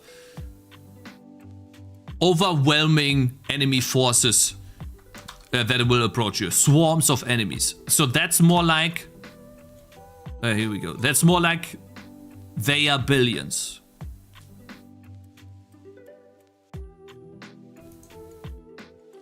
And in order to achieve that, I need to do research on how I could potentially have that many enemies on screen that are attacking my base, while at the same time also be able to compute my units, my towers attacking the enemies, and have the calculations be correct and efficient so that it doesn't run out of juice and we start lagging. So now I look at different things and I try to implement these. The first thing we did was we added a new thread to the game that just handles the enemies, and now we can display 10,000 enemies that are approaching the base at the same time, and it doesn't lag. This right here, I think it's like 2,000 enemies only.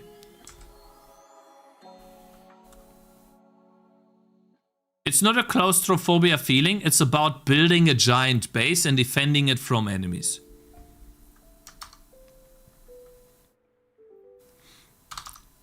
Let me just see. We do update game. Of course. Let me see what it looks like with 10,000 enemies. Now.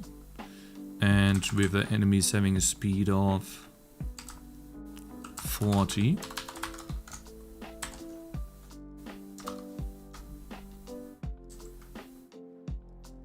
I need to restart, of course. Everything can be zombie game? No? No, not every game is supposed to be a zombie game.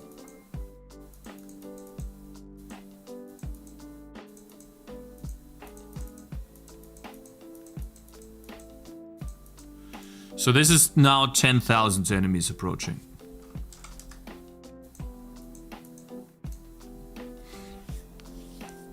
Oh damn, they're bleeding through here. No! Enemies are still getting through! So yeah. Like, what is the best way to do this? The most efficient way so that it doesn't lag, doesn't become burdensome. So now we're doing research. And I just happened to see a game today. Was it this one? Yeah. I just happened to see a game today where this is exactly the same thing they do, but 10x. Instead of 10,000 enemies, this guy can operate on 100,000 enemies.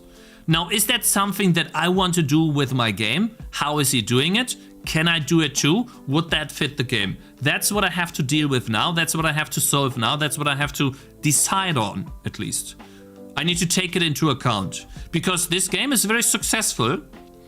And the reason for that is simple, because it's like a giant battle, so it's really cool. The tower defense concept of this is also really cool. So what should I do now? Now, what can I do in this situation? So I'm in the part where I'm still researching my new game. I'm still researching it. Obviously, I don't want to go too deep and spend too much time on it. But I know that this is the type of game I want to make. I want to do a base building game. But is this the type? Is this what I want to do, right? What I have here. It really looks like if I have more enemy speed, then I also need a lot more separation on the enemies. Otherwise they overlap too much, it looks like here. Game's in trouble. Yeah, I mean, like Ramis. Literally yesterday, we solved how 10,000 enemies can be blocked by obstacles. You see this? Like, I'm blocking 10,000 enemies right now. Then 5 hours later, I go on YouTube. I see a video on Dex where this game right here operates on 100,000 enemies. And I'm like, bro, you can't be serious. I just implemented 10. 10,000 is good. Why is this guy doing 100,000, right? Yeah. It's a fluid simulation on the GPU. He's doing all of this on the GPU. That's why it is so efficient. And it's efficient, and it is efficient, and how do you call this? How do you call this? One sec. Here. It is efficient and not, what is the name? What is the word for this? Accurate too. It is accurate. That's what I mean.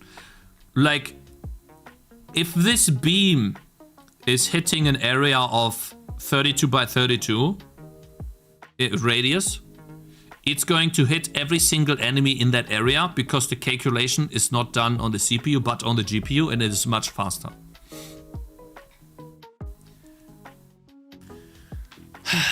So I don't even know if he needs to do chunking there. That is just sending a region over to the GPU. It's not that interesting. I have never done this before, so I need to take this as part of a concept that I could explore. Don't you agree?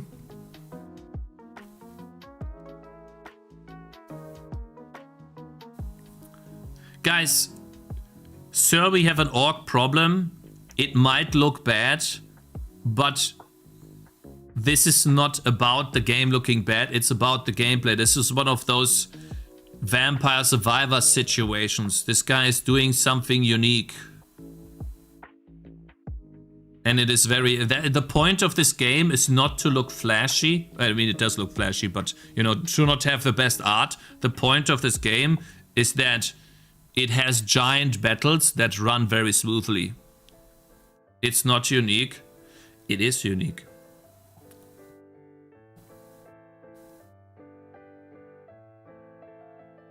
You look at the Megabonk animation? Yeah.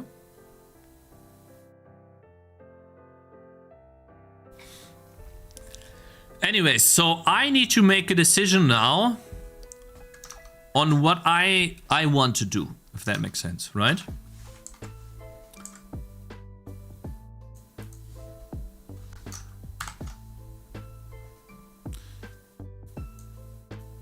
I need to at least do the research on this and see if I should be doing this or not. And I would at least like to test out how I could do it.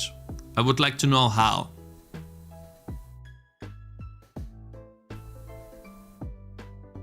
Barbov?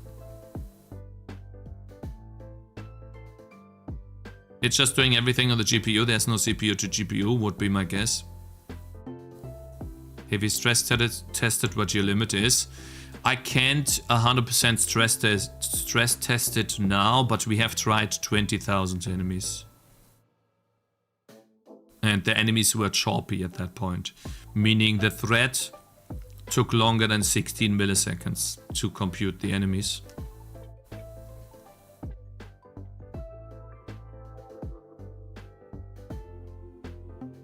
If we try 100,000 enemies, the enemies would just update much slower.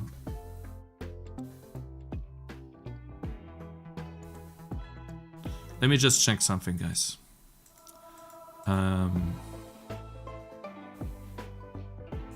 I need to make the separation on the enemies stronger when they are attacking, because they are just way too close to each other. That separation is too small. One sec. Or there has to be something else that separates the enemies attacking. Because right now I have like gazillion enemies attacking at the same time. I doubled the speed, maybe the separation has to double too.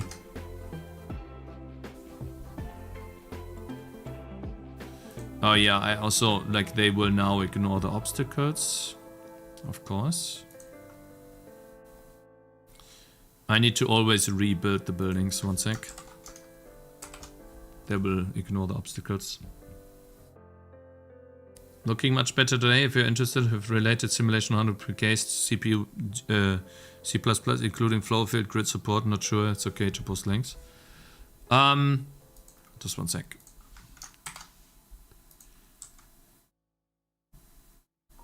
Sometimes the game state is still null. I don't know why. Hotcode reloading is not 100% guaranteed to work yet. Guys, the SDL wait for thread function does not wait for the thread and is not closing it properly. It's annoying.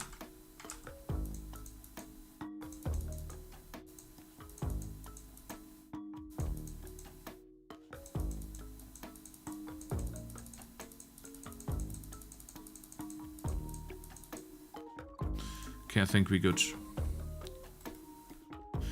So, does this look better now with the separation on the enemies? I think they are separating a lot better now.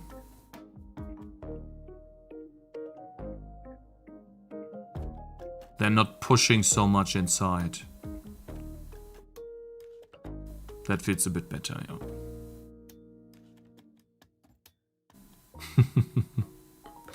I like it.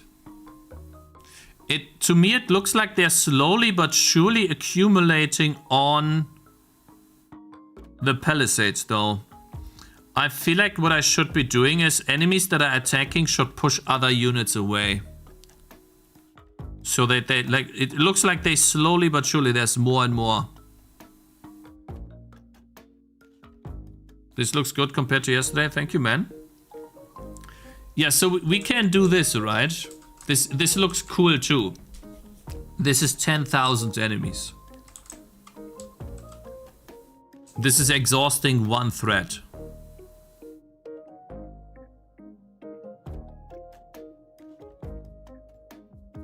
But it's not implementing, like, the enemies slowly but surely pile up more and more on the palisades.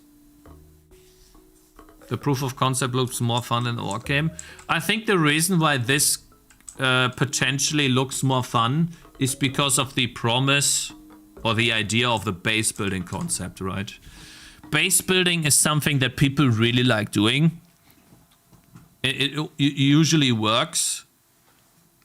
And so now you are like, you're building something and you just get stronger and bigger. And the vibe is also on. I think the enemies don't work very well. I feel like I need to have other enemies.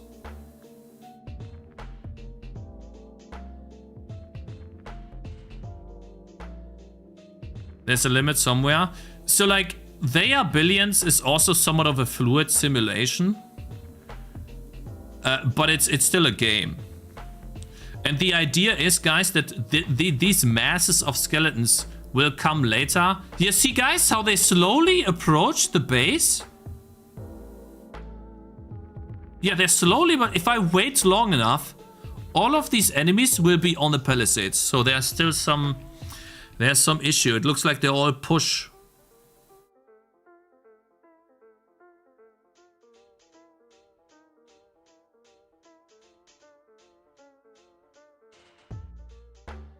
Guys, you wanna test something?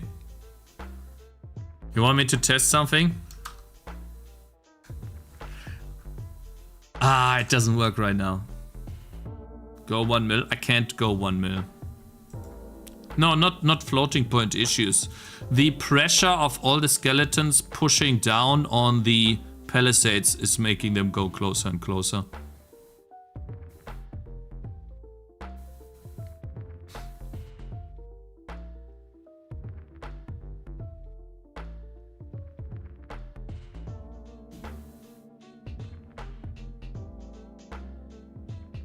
So there's definitely something wrong with the code still.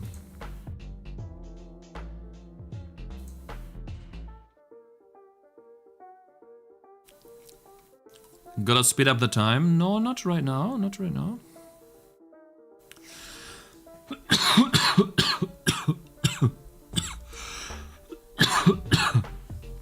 Separation weight. We already tuned the separation weight. We doubled it. But there seems to be something else. The moment a unit is on the palisades attacking, it's not pushing away other units.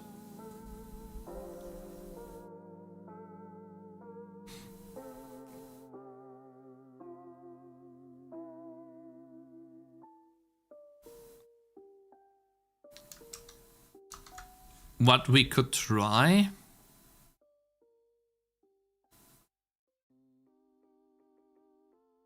How are the enemies gonna die? Well, the other units push the front one into the palisades as well, right? No, each unit computes its own push vector based on all the units around it. Once it starts attacking, it doesn't push itself anymore.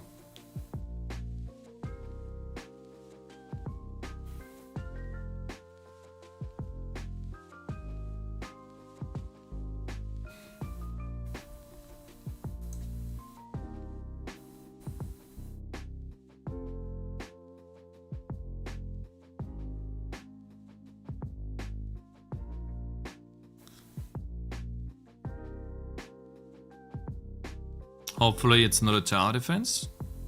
How are the enemies gonna die? The enemies are going to die like in They Are Billions and with your hero too. It's gonna be hero. The hero is gonna be able to have different weapons. I can attack them using this, right? It'll be depending on, like, the weapons will have special on-hit abilities. That's how it's gonna go. So for example, I could have an axe that spawns a giant swing attack where I attack. Like, it would be like a wind slash. Think about it like this. I attack with my axe, it fires a wind slash in a direction. That could be a special weapon. Or I have a bow, I shoot, and then it just does like a piercing arrow through all enemies, stuff like that. But again, to code this stuff, the game becomes very computationally expensive. So I have to think about this, right? If I do this on this GPU, then it might just be easier.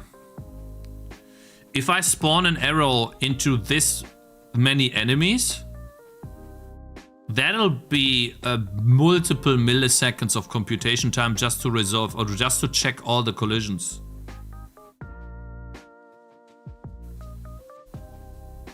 That's the big problem, right? I need to think on that too. Nothing is easier. Yeah, that's the point. That's why it's easier, because it's faster. On the CPU, the game will slow down. They're too close to each other. Yeah, I know.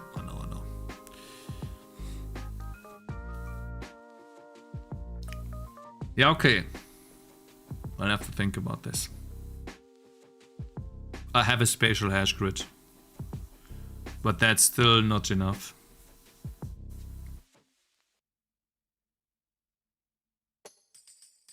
I don't want to do something like bar.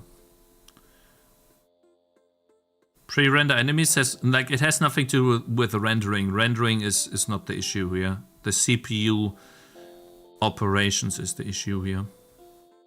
How many calculations we do on the CPU.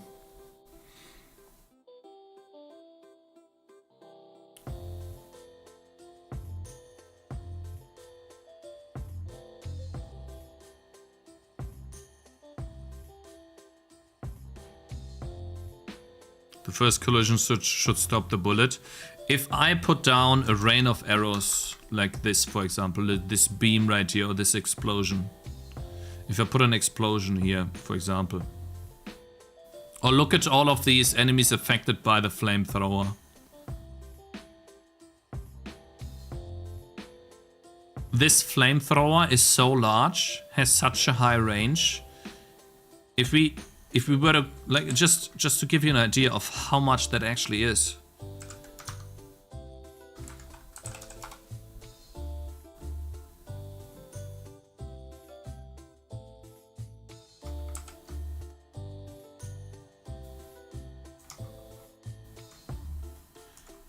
Like this flamethrower. What color do I have? Let's use red for the collider. Let's say the flamethrower is very efficient. And it's somewhat of a circular collider with a radius, right? So it does this or something.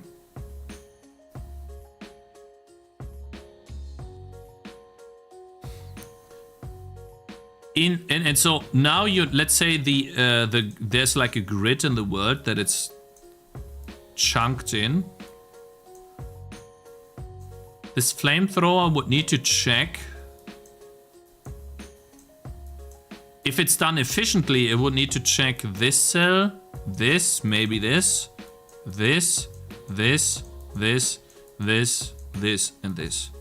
And inside all of these cells, there could be between 1 to... you can't even read it here, because it's... There could be between 1 to 2,000 enemies.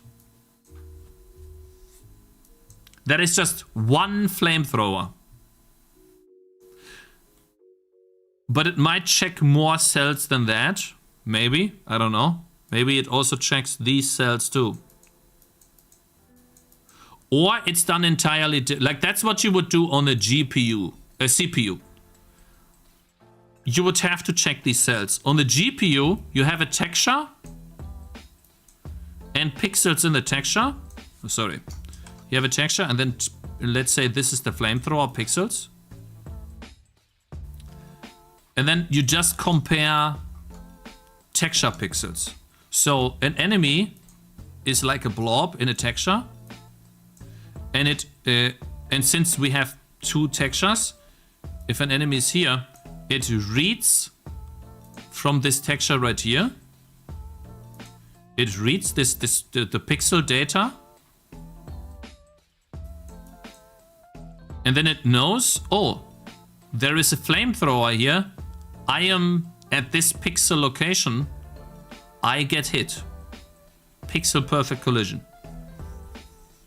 And all it needs to do is to read the texture for every single pixel that it's drawing itself.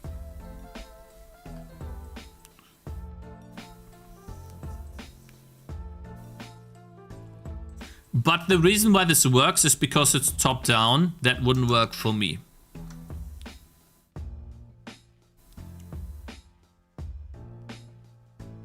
Why not buffers and do math?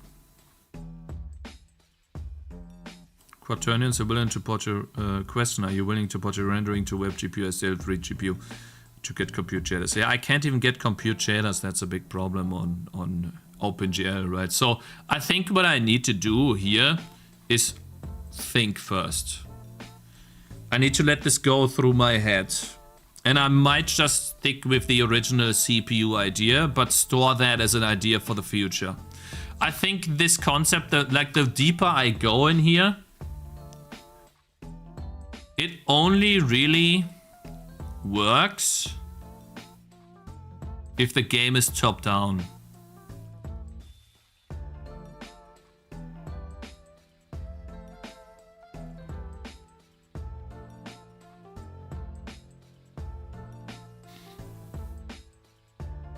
Make more gameplay? No, like, if I make more gameplay right now, and then I decide to change the entire concept later, then I have to change more stuff. Like, right now, it's not a bad idea to just think about this. Because we're in the very beginning of this this Boyd's fluid simulation thing.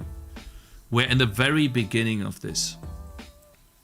So right now, there's still a way to change it. I don't think it needs to be top down. Well, okay, let me show you. So, like, here's the, like, it doesn't necessarily need to be top down, right? Guess that's good. Like, let's say we have this texture here.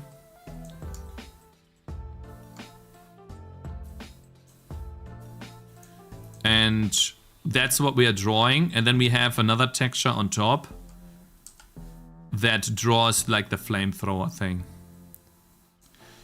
Every single skeleton that is inside this flamethrower texture, if it's drawing itself and it's a solid pixel, it would take damage. So this skeleton right here, this skeleton, this one, this one, this one, these overlapping ones. This one might take damage too. This one right here, that one. So quite a few skeletons would take damage if it's a flamethrower. But what if it's a ground effect? A ground effect would hit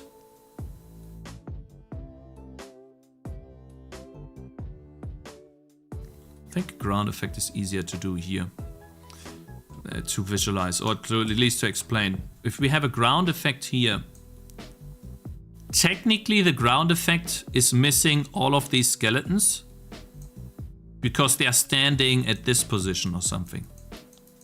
It would hit them though. Technically, right?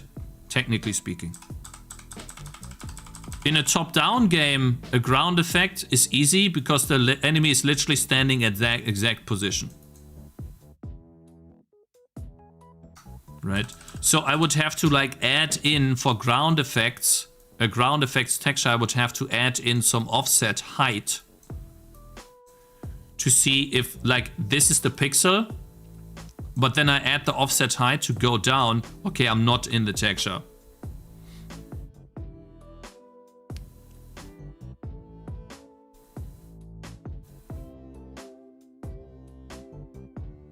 Why are these people in chat so cringe, man? Latrome, I'm not saying I'm changing my game. I'm doing research right now. This is called research. We're going through all the options in our head instead of changing something. We are doing research.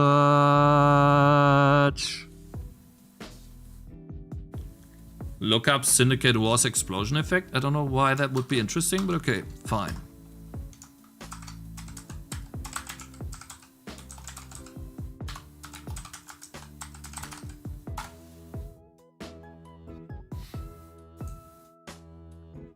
Which one? Which one? Oh my god, these people in chat trigger me so much. Don't you understand that we are doing research, and that means we are pretending like we do it so that we think about what would be the issues, what would be the solutions to those issues, so that we can make an educated guess on what would be the best thing to do to move forward. It is a mind thing. We are learning. Oh my god, these guys are so stupid. It's insane. Guys, I haven't done anything. I'm just looking.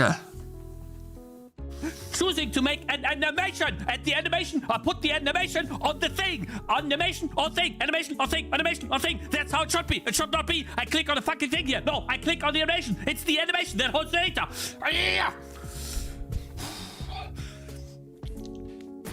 Unity. Okay. Relax.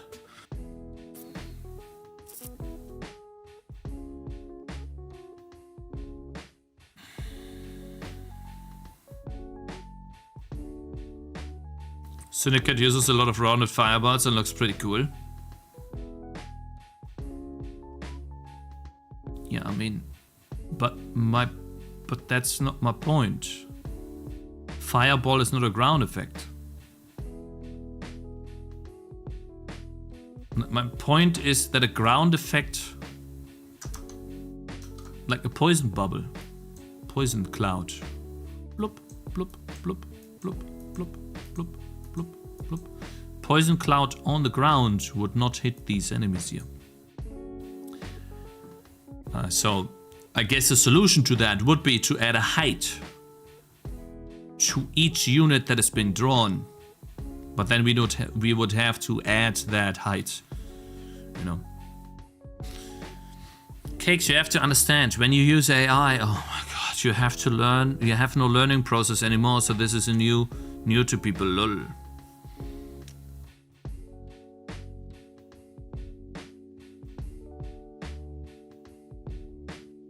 But it's definitely an interesting idea.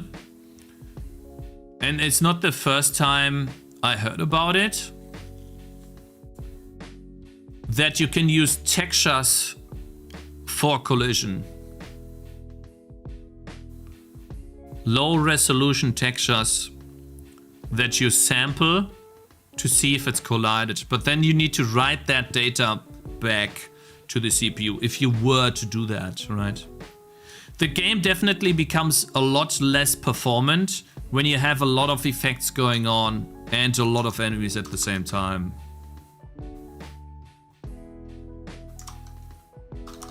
So, how much does this scale before it becomes unbearable? Before it becomes laggy as hell?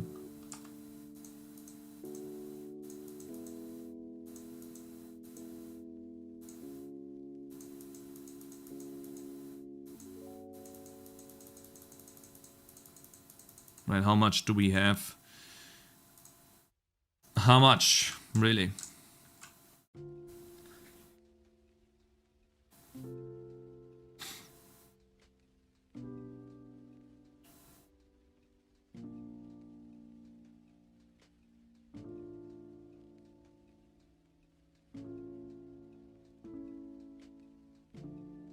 The shadows determine collision. You know, I get it. Like, you know, the shadows determine collision for ground effects. There's multiple ways to do this. And then a skeleton could also use their sprite to collide with arrows. And then arrows are just a texture too. All of that is possible, right? An arrow collides with enemies and the enemies are drawn in a separate texture, something like this. That is possible.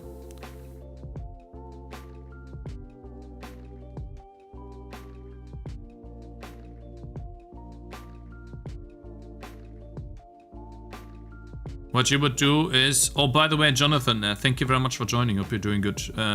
What is the problem with my game? I hope I explained it already, but basically I'm just trying to research. I found a game that does a lot of enemies too, and it just came out. That's kind of a problem because I wanted to be the guy that makes these giant battles with base building on top. I wanted to be the guy that is... You think of They Are Billions, indie game They Are Billions, but, you know, pixel art top-down base building. That's what I wanted to be. How did it perform when you had 20k of them? A little bit worse, but not much worse.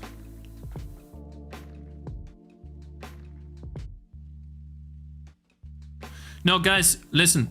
What I'm trying to say here is... If I shoot an arrow into this giant blob of enemies now, and this arrow has infinite pierce, okay? I shoot an arrow and it pierces all units, much like this beam in this video. Hold up. Much like this beam in this video. You see how it hits? Every single blue dot is something the beam hits. Let me show you what it looks like. You see how smooth that is? You see that? Do it one more time. You see how smooth that is? So let's just assume that I will have an arrow, because you will be able to get a bow, equip a bow and shoot the bow. What if I have a bow that with each shot pierces all enemies hit. Might not deal that much damage, but it pierces all enemies and hits them. That looks cool. It makes the player very impactful, because now the player has options to defend his base, right? It's not just hitting with an axe, boring, right? Not just smashing with an axe. Can't really see much when there's so much going on. So if I were to do this calculation on the infinite pierce arrow on the CPU, and I shoot into that many enemies, that calculation becomes very slow, because I have to check a lot of enemies to know if it's colliding with them or not. I have to have a collider on the arrow, and I have to check the rectangular colliders of the enemies, or capsule colliders, however you want to add the collider to the enemy. I would do rectangular colliders. I would have to do a collider detection thing on multiple ignite proliferation. Yeah, something like that. I would have to check multiple enemies with just one attack, and that is just the player.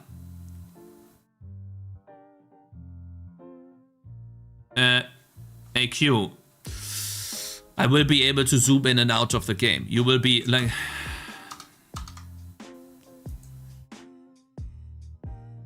I will be able to zoom in and out.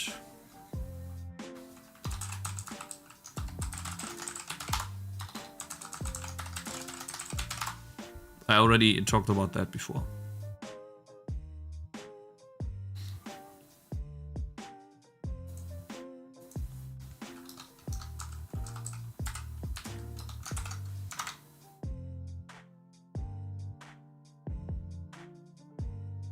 So you'll be able to zoom.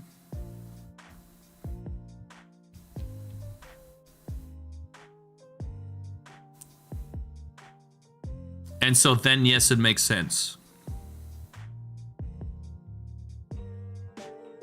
But it's also cool when you're zoomed in, because then you see like the battle close, which is awesome.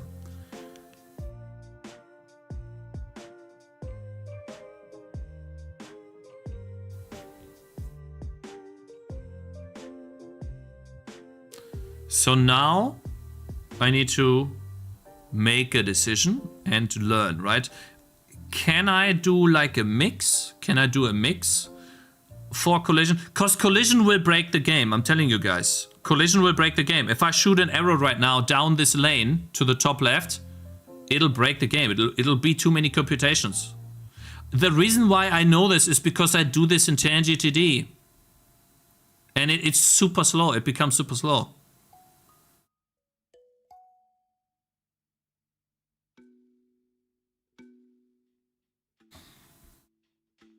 I already, even if you use a spatial grid, that is still too slow, because you have in each tile, currently there's at most 20 units each tile.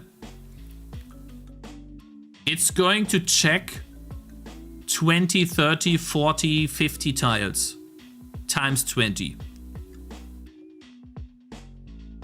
And now multiply this, add towers to the game, like they are billions. Where's this guy coming from?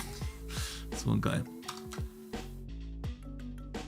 Add towers like they are billions. Shocking towers, flamethrower towers.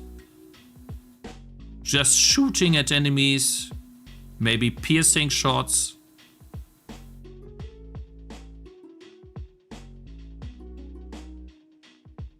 Just use Unreal Engine 6. This guy doesn't know. So yeah. I need to think about this. Maybe the solution is to just draw the enemies in a separate texture, but I can't. You know why? There has to be something different. Let me just check real quick. Where's Steam? How is this game doing it? It can't just be a texture.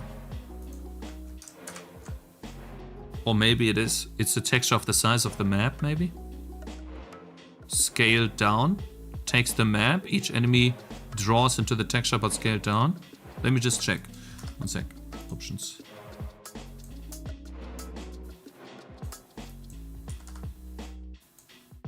What if I play this map right here and I just zoom in? I would assume that it's still killing enemies. Hold up, it's not. Or cause like they're not being killed yet. No, it is still killing them. But I died really fast. Hold up. Why did I die so fast? Why did I die so fast? What? Bottom way? Oh, the bottom wave went there immediately. Yeah, okay. So, No. Anonymous interesting. is gifting 1 sub to the community. The person who made this game is a Rust dev.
thirsty. And water.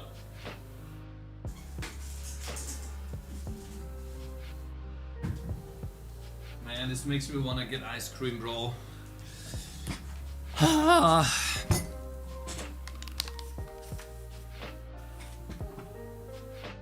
vibe coding on the toilet.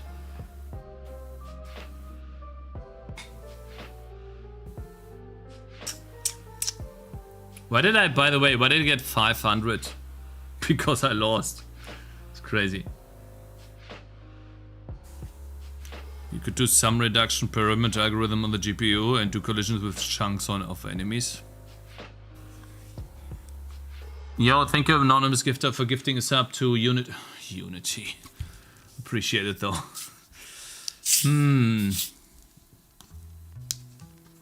Factorio.com blog post.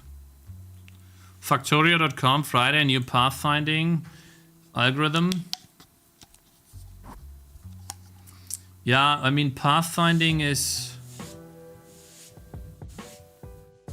Yeah, I mean, this is A star, but...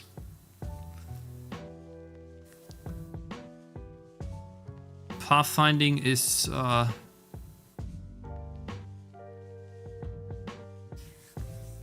not my issue. Pathfinding is not the problem we have right now.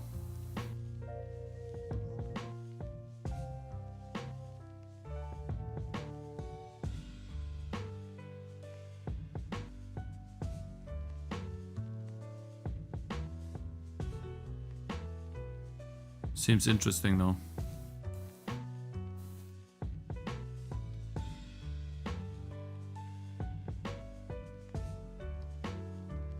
Quadtrace. Guys, the amount of enemies to check for collisions is still large, even if you make it perfect.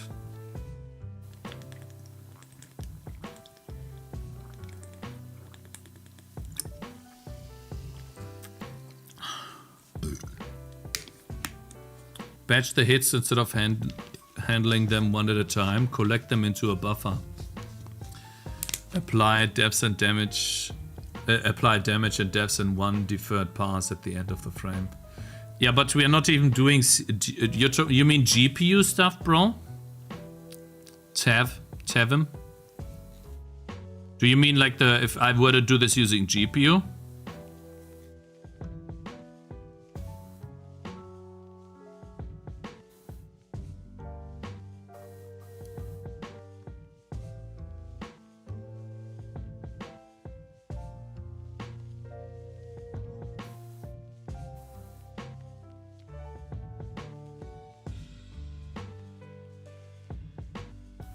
Green and blue is ID of the enemy. Red is the current health of the enemy.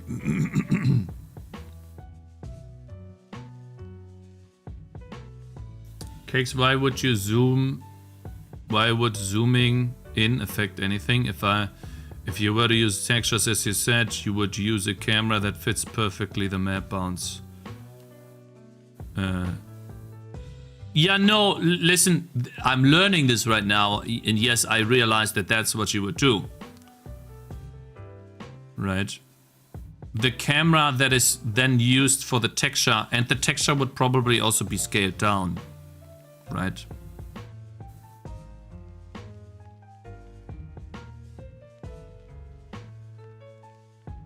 I already said I want to have more than 10,000 enemies at some point. I want to... Listen, guys, I said it before. I want something like they are billions. That's a lot. So there's gotta be a way. They are billions starts lagging. I don't want the lag. I wasn't here. I see. But I've been saying this for days. I've been saying this for days, buddy.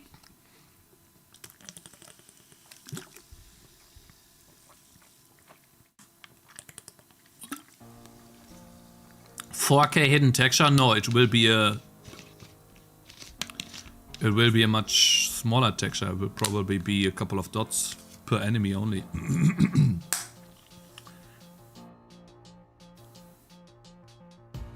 Here the other ones are walking, but they still can get hit. If I shoot a rocket in this area, this rocket can hit them.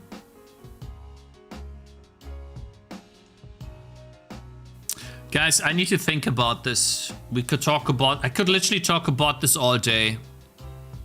10K doesn't sound that many. That's on the low end. again, guys, look up their billions. There can be a lot more stuff that's happening. That's like the map. It also includes all of the buildings and units and, you know, resources and stuff like that. Can get pretty crazy. Tangy 2D only has like 1,000 enemies at the same time, maybe 2,000 sometimes, and slows down because I'm not doing it properly there. Again, that's why I'm doing it now. Maybe this will also relate to Tangy 2D and I can make Tangy 2D better that way too. Have to think about that too, guys.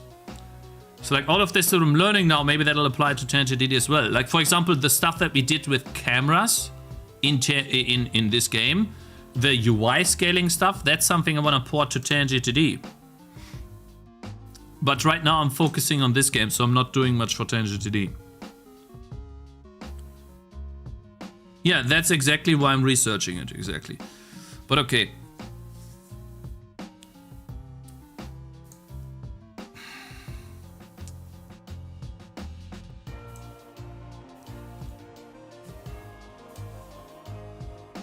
Tangy 2D is perfect. No, I'm learning a lot, man. Tangy 2D has a lot of issues, buddy. It's a lot of issues. Anyways, guys, I'll send you over to Mr. Togglebit. I got to go. Tomorrow, we talk about this again. I will let this marinate in my head. If you guys have any resources to read, feel free to post them on Discord.